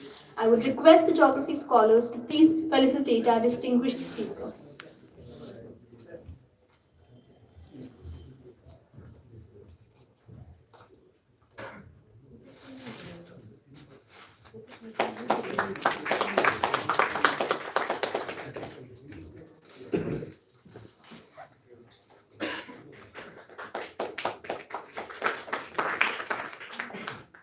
The podium, sir, is now yours. Thank you.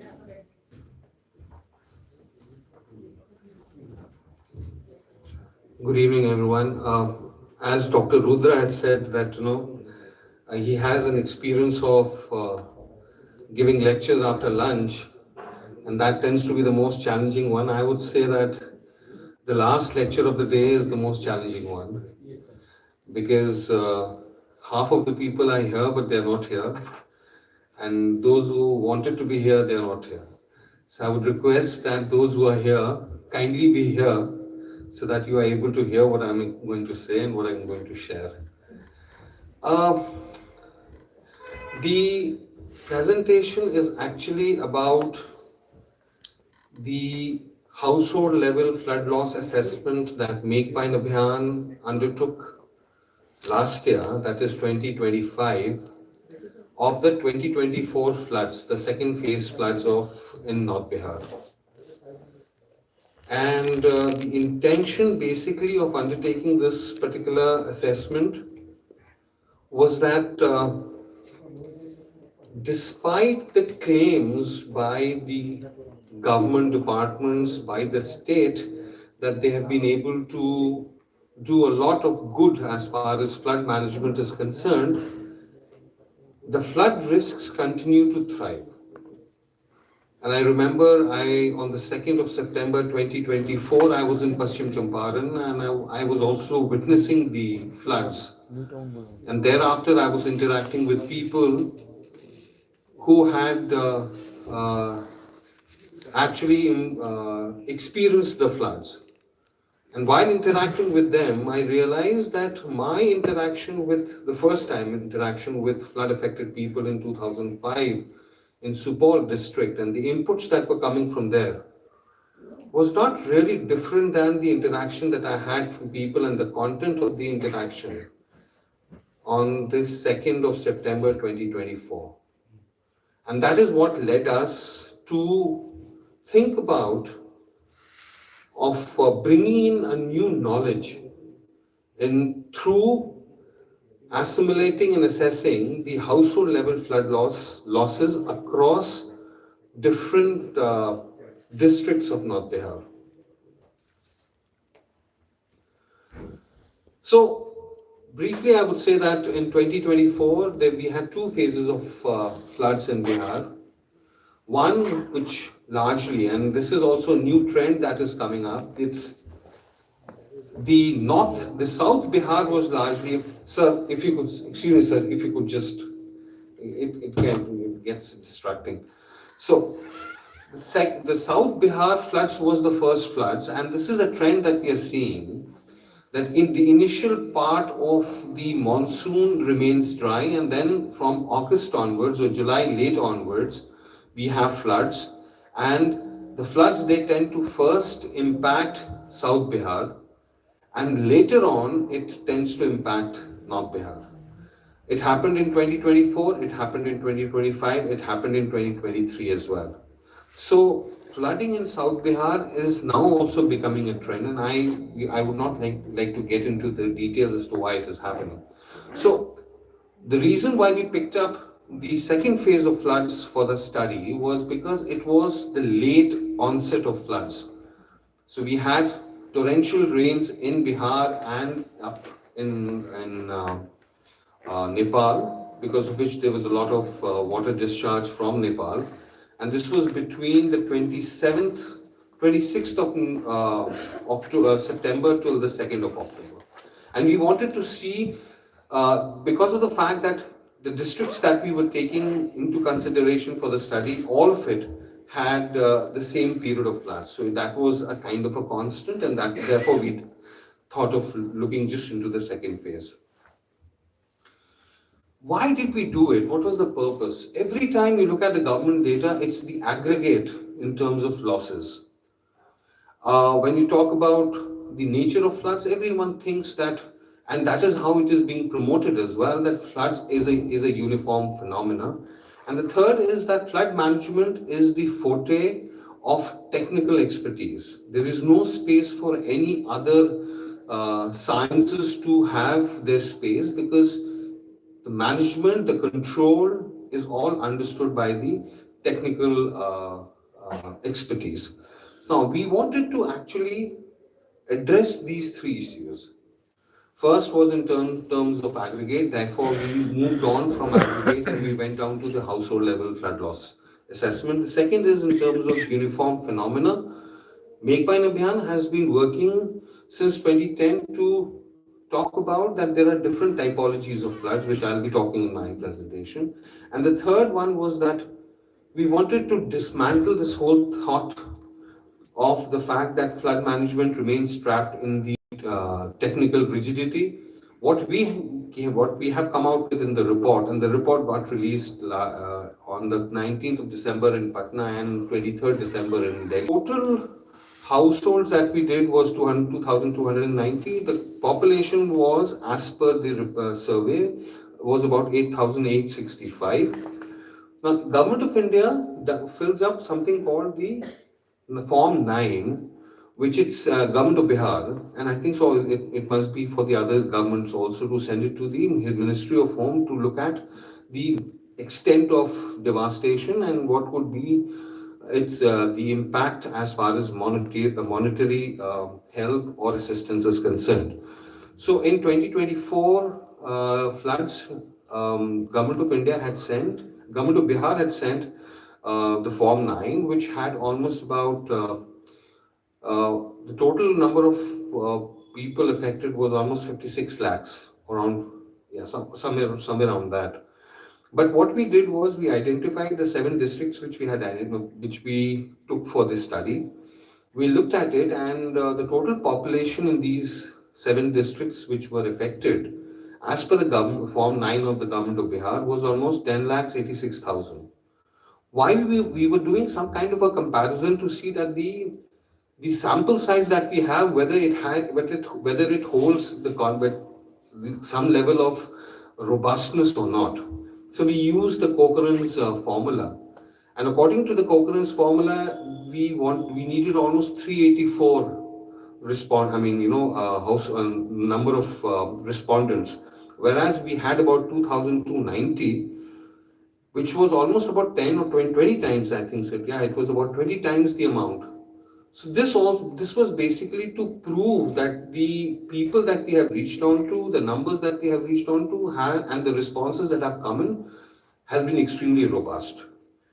So once we did that, we integrated different ways of understanding this, of doing the portion is of Darbhanga, the below one is with the portion is of Darbhanga, the below one is with the red marking is Saharsa, whereas the right block is all of Kishanganj. The reason why we did GIS also was to see whether our understanding of typologies of floods, our understanding of different floods in different places, was it right or 8%. We had more of female respondents, almost marginally more, about 52% of the respondents were females.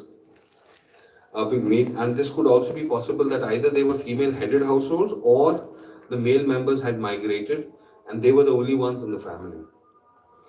And the gender of the household head, here it was largely male. So we had almost out of the 2290 of households, 65% of them were male, and the remaining was they were female.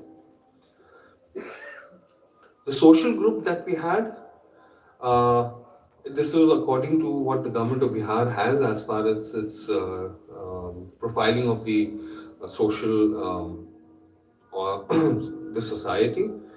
BC2, SC, ST, General, EWS, and BC1. And apart from the social group, we also have locations with regard to, because there was analysis as far as the spatial location is concerned.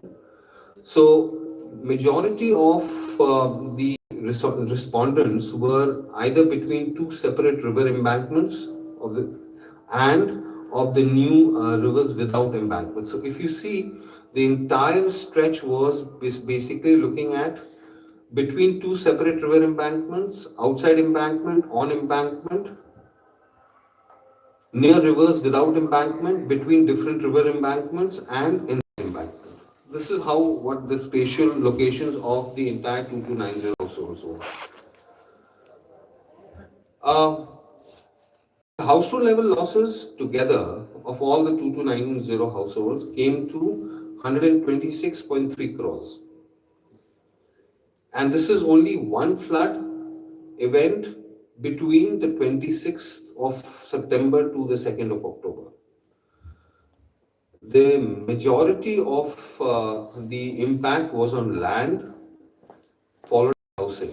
So land had almost about 44%, housing had 34%. The remaining was in terms of agriculture. Then we had, it was personal and household assets, followed by agriculture, land, wash, and livestock. What was very interesting was the frequency of the problem or of the losses vis-a-vis the amount of loss in terms of monetary value. And if you look at houses was the most reported, and the frequency of houses being most reported, but land had the maximum amount of money which got affected because of the fact that value of land in those areas are particularly very high.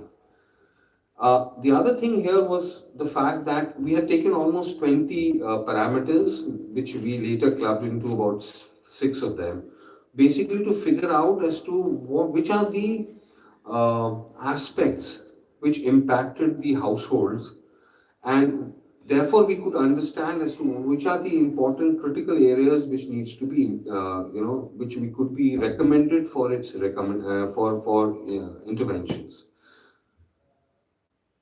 So the other thing was in terms of the loss based on household characteristics. We had the kacha house, the pakka house, and the semi-pakka house. Here, obviously, the mean, median, and the average, the total cost was extremely high of the pakka houses.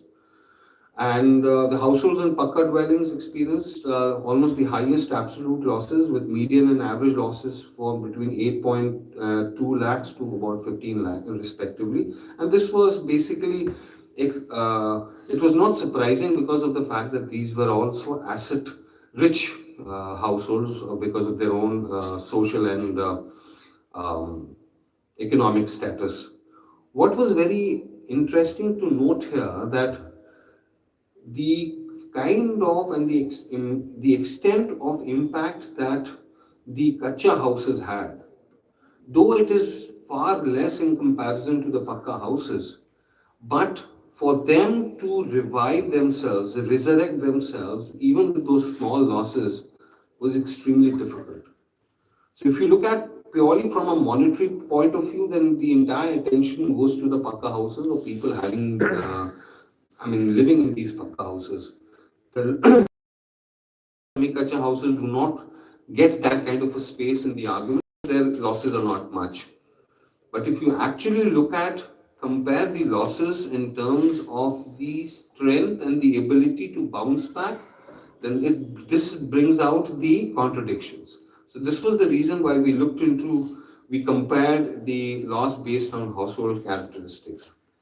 The other thing which was in terms of the total losses, if you look at this again, brings the same thoughts that have been that I mentioned earlier, in terms of which community has had the maximum losses and which has had the minimum, relative minimum. But the point here again is in terms of the people who have had the minimum losses, do they still have the capability of bouncing back? Do they have the same ability to bounce back compared to what the potential and the resources that the people who have lost much more have in them? There were 7 typologies which were identified, though the government was claiming that all the floods in Bihar, even during 2024, was almost of the same type. So in Paschim Champaran, the typology was breach-induced flooding and waterlogging between additional embankment in the countryside of the same river. In Sitamarhi, it was basically breach-induced flooding in the countryside. Darbhanga was breach-induced riverine flooding in the countryside between the embankments of 2 rivers, which was basically Kamla and Kosi. Madhubani was flash flooding between embankments of the same river with erosion and sedimentation.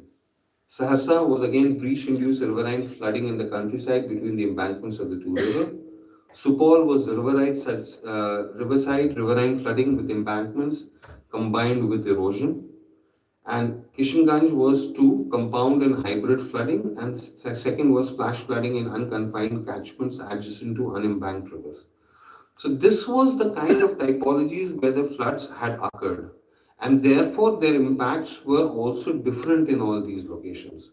So if you look at total loss by typology, you'll see that the breach-induced riverine flooding in the countryside has had the maximum losses, followed by the flash flooding between embankments of the same river with erosion and sedimentation. Now, on one hand, we say that the countryside is supposed to be the safe area because they are in the flood-free zone. And if you do the profiling of flooding in Bihar, I am not sure about how this scenario is in Bengal, but if we do the profiling of the floods from, say, ever since Bihar was created out of Jharkhand, Jharkhand was created or separated from Bihar, from 2000 till 2025, there has not been a single year that we have not had floods. Out of that, we might be having many more relatively sizable number of years where embankment breach has caused floods. So on one hand, if we are saying that the technical interventions, which has been mentioned earlier in the earlier presentations as well, that embankments have been constructed in Bengal, the same has been done in Bihar. The whole idea of constructing embankments was to divide the landscape into flood-free zone and flood-prone zone. But if you look at the losses, basically household-based losses, we are getting this idea that no one is safe, despite these structures being created. Nothing is safe. In Bihar, before the independence, we had almost about 160 kilometers of embankments. Today, we are having 3,700 odd kilometers, and it's still increasing. But the number of the area of flood susceptible or flood prone areas have increased. So that is something which needs to be discussed further. Now, if you look at household loss by typology, again, you'll see that the flash flooding between embankments of the same river, here it was very interesting. We had just about 170 households that were affected in this particular typology. The reason of this being affected was because majority of the land of the river had got destroyed either because of erosion or sedimentation. And therefore the amount of loss had increased substantially. But apart from that, if you look at the compound and hybrid flooding, breach-induced riverine flooding in the countryside, starting with flash flooding in unconfined catchments, all of these do indicate that household level losses are critical areas of engagement which we have not been doing. I am not sure whether household level flood loss assessment was ever done in Bihar to figure out how one particular flood event tends to impact the entire population or a handful of population. We go by what the government gives, and government provides aggregate data at the district, block, and panchayat level. And while we were doing the survey, we also got to know the processes that are followed in order to get these data. Now, categories of losses per typologies, if you look at, we were trying to identify different aspects of losses as per typology. This is what we wanted to put forth. That till now, typologies have not been given the due attention. I was extremely glad when Dr. Rudra and Sir, when you were mentioning about floods that we are talking about. Unfortunately, in Bihar, when we talk, there are very few mentions about typologies. Even there is no mention about the flash floods and riverine flooding. The whole reporting is in terms of the whole language in the discourse that's happening. So, unless we bring forth, and this is what I would also suggest to the team that in Bengal, that would be interesting for you. It will be interesting for the larger recipients and people who are engaging with this issue to try getting into the nuances of areas that we are looking at. Maybe that would not be accepted. We started talking about typologies of floods way back in 2010 and we were laughed off. It was only since last 2 years that we are seeing some semblance of typologies being mentioned here and there by people. Initially, we were accused of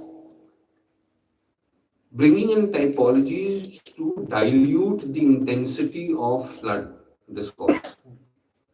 So what I would suggest that it is an interesting engagement, and we have just started building in the numbers with typologies. Earlier, it was all visuals that we were doing, and what was being observed, what was being perceived. That on the basis of that, we were developing the typologies. But now, what we are doing is we are bringing numbers onto it to show as to how these typologies are actually impacting the households. So, as of now, we have almost 12 typologies in Bihar. There were three new ones that we added on to our list in 2024. So, along with this survey, we were also inquiring what were the ways they coped with the 2024 floods. And we picked up the first, I think, the top seven responses. Basically, this was an indication of the fact that almost every time when a flood occurs, we take the responsibility of going and telling people that this is what you need to do to survive. It's slightly contradictory. People who have already survived, we are the ones who are going and telling them this is how you should have survived when they are going much later than they have survived the floods. So this was done to basically again tell the world, educate them that they have their own mechanisms that we need to understand. And it is critical for us to understand, because if we do not, then we continue to do the same mistakes again and again and again. So this was one thing that we had asked them in terms of survival.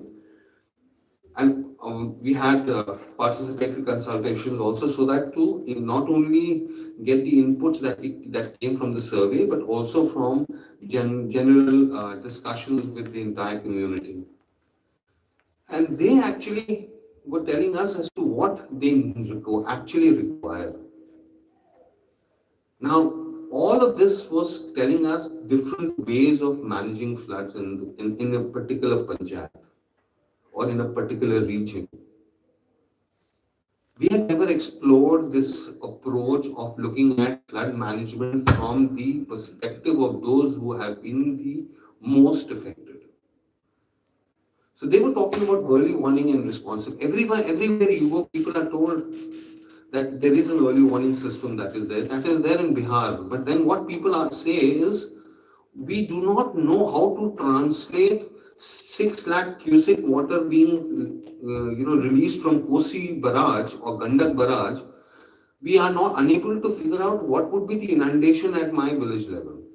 So in what way am I threatened? How should I prepare myself?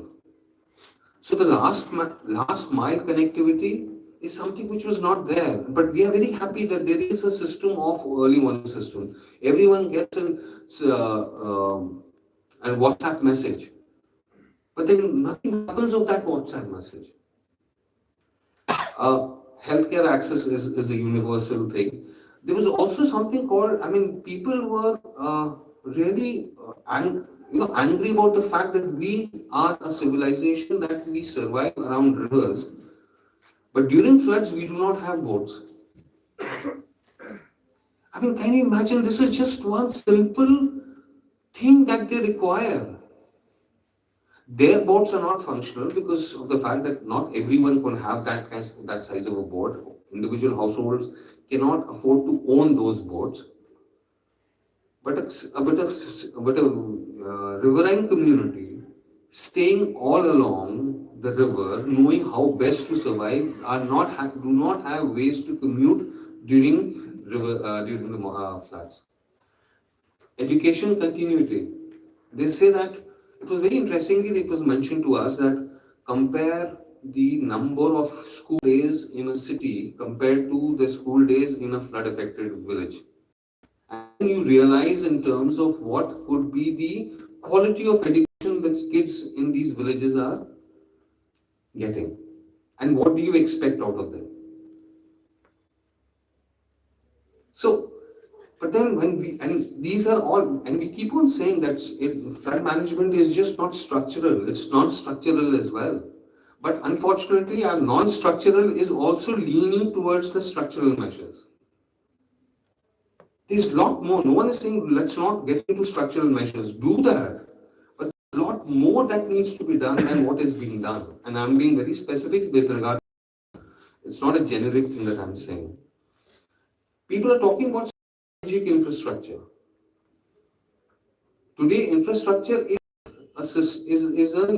it seems there's one design made at some level and that gets implemented.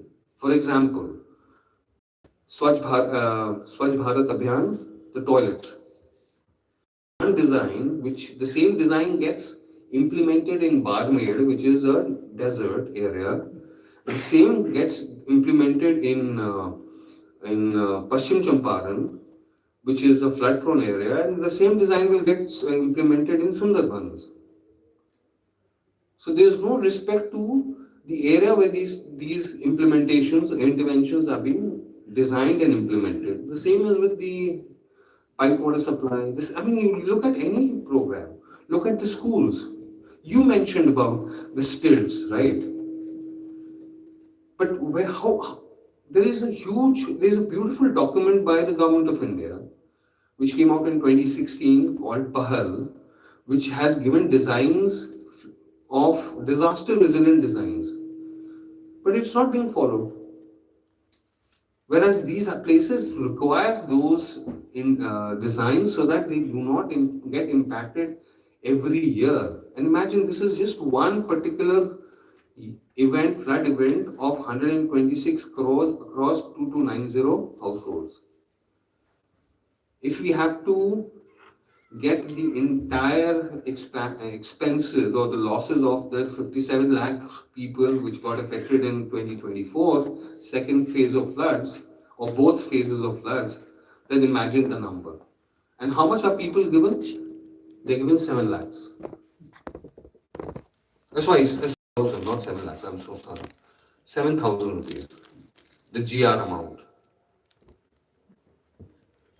So what we did also at the end of it, what we did was we tried to introduce ideas. When we were completing the chapter, we realized that it's not only the work of the government. There's a huge scope for the CSOs and the entrepreneurs to come on board. Normally, when we talk about flood management in terms of preparedness, response, recovery, resilience, we either see state and then we look at spaces for civil society. Here we saw that there is a huge scope of the state, the civil society, the academics, the entrepreneurs, and even local skilled people. So we did a kind of a maze and this is an example which we have been working on. This is a toilet which we call as Faideman Shauchalaya. The English translation would be beneficial toilet. This was constructed just next to Gandak River in Paschim Champaran. It was constructed in 2017 and it's still functional, and it's functional during floods also. That is more important. And it's constructed on the science of ecological sanitation. So this is not something, and this village is slowly increasing the number of toilets, and people are paying on their own. It's not the government. That initial bit was supported by the government. So here is an example of government coming together, a CSO coming together, entrepreneur in terms of the local masons coming together to do the work. What we have done is also kind of, like for instance, resilience, we have 3 categories. The first one is for the state, where we have also identified the districts, the ministry, departments would be roped in. Then we have the CSOs and the entrepreneurs. So this report actually has helped us to not only bring in or build knowledge which was not existing at all earlier on, but also create a platform which could be helpful in taking this whole flood management discourse at a different level.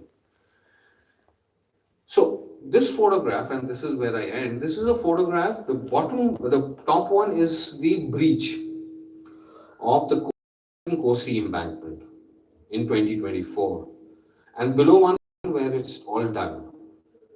Now, if we think flood management is just restricting ourselves to plugging the breach,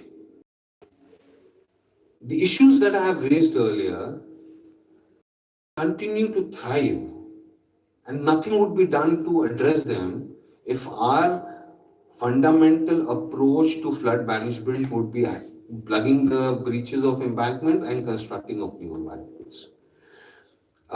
If you can scan this is where you'll find the report. Please feel free to go through the report, and we would love to receive your comments. Thank you very much, and any questions, I'm very happy to answer. I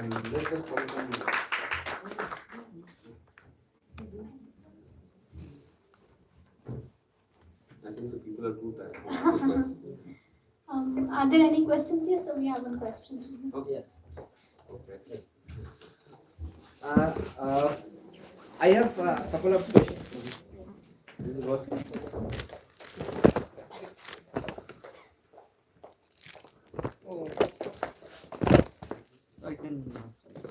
You can hear, right?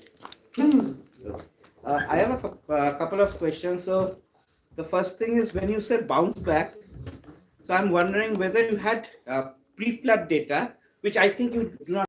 Were you able to ask about the assets which they had pre-flood, which can give a sense of, like, okay, if they had 3 cows, now 1 cow, so that can give a sense of. So I'll just answer this question. So if you look at the report, if you download the report, we have also put a questionnaire there. Okay. Now, as far as the household level losses are concerned, we've asked them the question as to what exactly you had before, and what did you lose. So that kind of difference we have. But when I am talking about losses, bouncing back, it's in generic terms. When you look at the status of people who are extremely marginalized, both socially, economically, for them to even if they do come back, but then the kind of pains they take, the kind of selling that happens is more on them, and this actually sets the cycle of poverty. So this is what I actually meant. Right, right. No, I was just thinking like if you could have a design where you could have taken some control areas which did not have flood and then look at the changes, compare the changes, then I think, of course, like it's costly and I fully understand. No, we will do this, but that time it was a response out of anger. Of course, yeah. We wanted to get these figures to show it to the government in terms of what exactly or to what extent people are suffering. Right. So we were just concentrated. We didn't want to have any go to any. I mean, this was not done as a research project. Yeah. This was done basically to ensure that we get these data out in a process which would be accepted, and then we start dialogue with the state or whosoever is right. Yeah. So out of these 6 or 7 states that you had and the panchayats that you districts, not states. Districts. I know, for example, Supol, for example, has multiple floods every year, right? And there might be panchayats which face that 2024 floods only in that year, probably. So, did you find any difference? Because what I'm wondering is, if a household has faced multiple floods, they know how to cope up as well. So, probably the losses that they would face is kind of lower, probably potentially lower than if they're facing for the first time. Sure. I mean, so were you able to find any heterogeneity in the effects? Sure. So there were panchayats which had experienced floods earlier also, but not to that extent as compared to Supol, Madhubani, Kishanganj. These areas were more prone to annual flooding because the rest of the places it was all breached induced flooding. So breached induced flooding happens like in Paschim Champaran, it happened after 2004.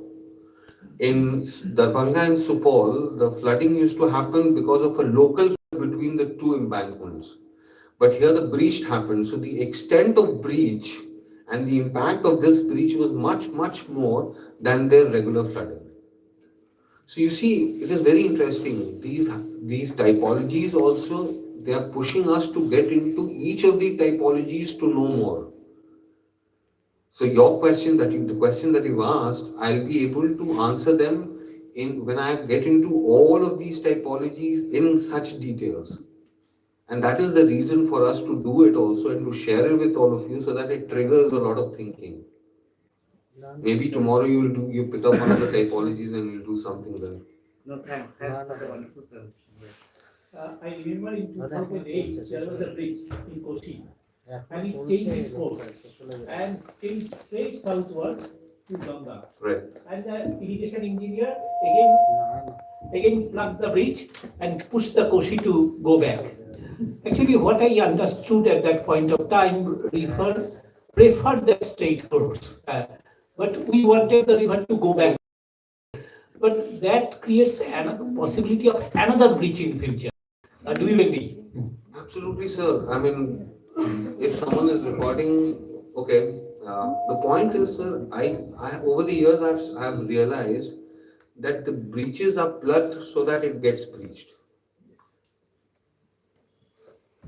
It's a very good business model, which is thriving. You have to make it so well that it gets breached, so that you have to make it again, so that it gets breached again.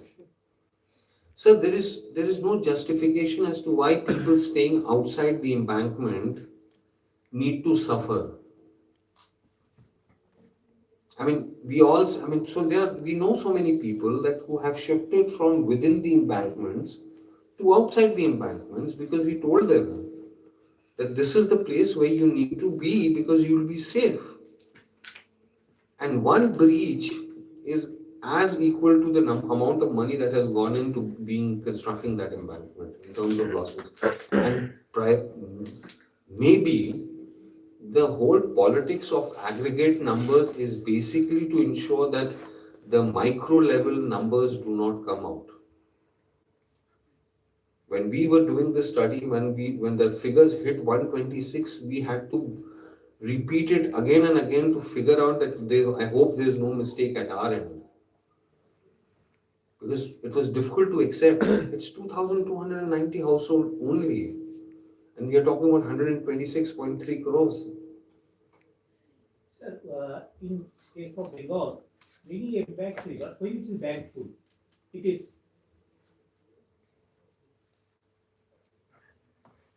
I believe you can hear. Yes, sure. When it is banked full, the embanked rivers, it is above the surrounding ground level. I believe the Koshi embankment was built mid-1950s. Say 52 onwards, sir. And the same effect, did you experience that the river has gone above the surrounding ground level? Very good, interesting question. The first time when I was moving around in Madhubani, I was taken to a village where the breach had happened in 2004 on Kamla Nadi. So they said, let's go on to the embankment. So the climb was almost about 10 feet. 10 feet, so I had to go up 10 feet, and then I came onto the top of the embankment. When I looked at the river was only at 5 feet from the embankment. So imagine the river breaching again and going down to that village, a water column coming from 10 feet down. What is going to be saved? Nothing is going to be saved. Actually, No. one lady in Bardhaman district told me, during my childhood, we used to tell that, "Ja nodite neme chan kore aaye." Now, you go up to the river and then Take a bath. So, I strongly believe that sediment should be allowed to spill off. Otherwise, there is no solution of flood. So again, the sediment thing is also there. No? Now, like for instance, the waterways, the whole idea of inland waterways, which they have starting the ferrying of people and the using barrages, the ships and ferries and all from Varanasi to there's some place in Bengal where they're coming to. Yes. Haldia, right? And the moment they enter Bihar, invariably they started a cruise from Varanasi to Haldia, and the moment it entered Bihar, it got stuck. So they were offloaded, brought into a car, then taken around. After that, I don't know what happened. But the problem is, it's something similar that people have. There is a proof that embankments now have lived their life. We need to look at some alternative ways of managing flood. But there is such a strong affiliation to embankments that we will not let it go.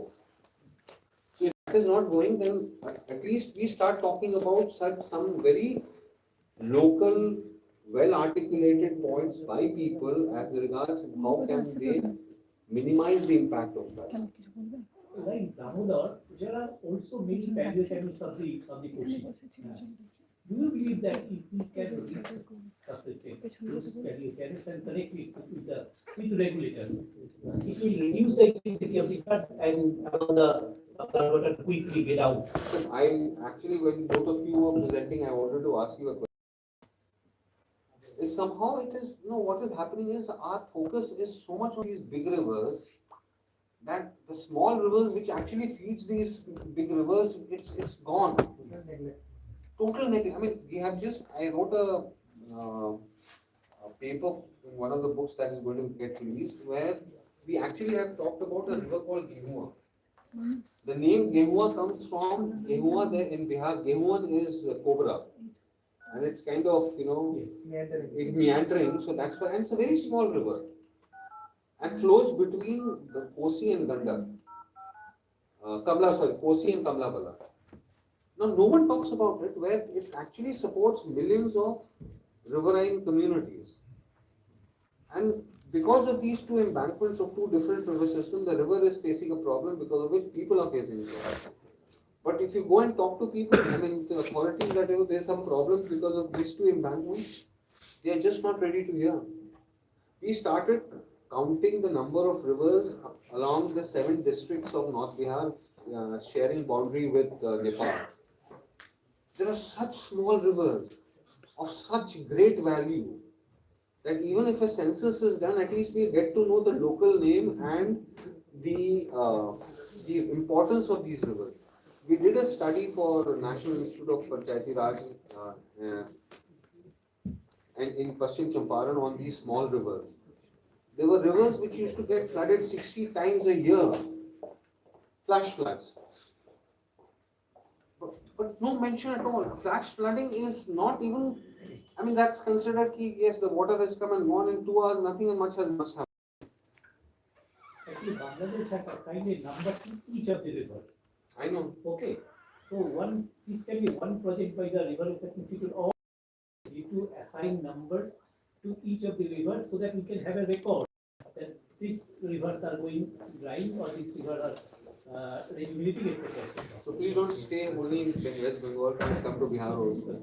At least let's start talking about East India as far as the rivers are But concerned. I have grown enough older, so other rule can take the forward that we can assign a number to each of the rivers of Bengal, starting from first order tributary down to Ganga. Beautiful. I explained that we have a district in our Alipurduar.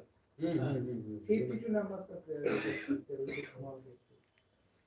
No one is bothered about this number, but they are actually forget about the Dr. Transport. But this should be river and there should be some source of green sediment, and this sediment something we can take as an asset, not a liability. True. But we can selling value is there. But mining is also happening, but not in the proper manner. I'm also at times very scared to talk about these small rivers. I just imagine what if someone gets this brilliant idea that let's start embanking these small rivers also. So their business will continue. The rivers which were flowing freely, they'll get murdered. So at times I'm really scared of this also, whether we should be talking. Case in our Sundarban, there is enormous amount of species there. Without any naming, but this creek is creating to biodiversity. But at present, this creek is facing for this situation. But when it becomes a situation, it is an asset for some people. So that's why they are not even trying, because they are enjoying some, because they are the content body or something. This is the problem. Thank you, Ekalaputi, for your excellent presentation. So it is very close to my heart. Thank you so much.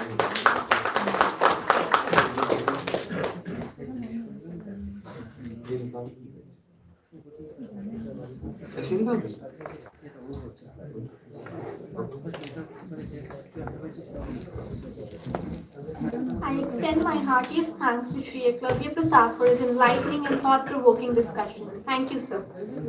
With this, we conclude the session and invite everyone to join us for high tea and snacks in the foyer. We gather again at the auditorium for the cultural evening in around 10 minutes. Thank you. Thanks.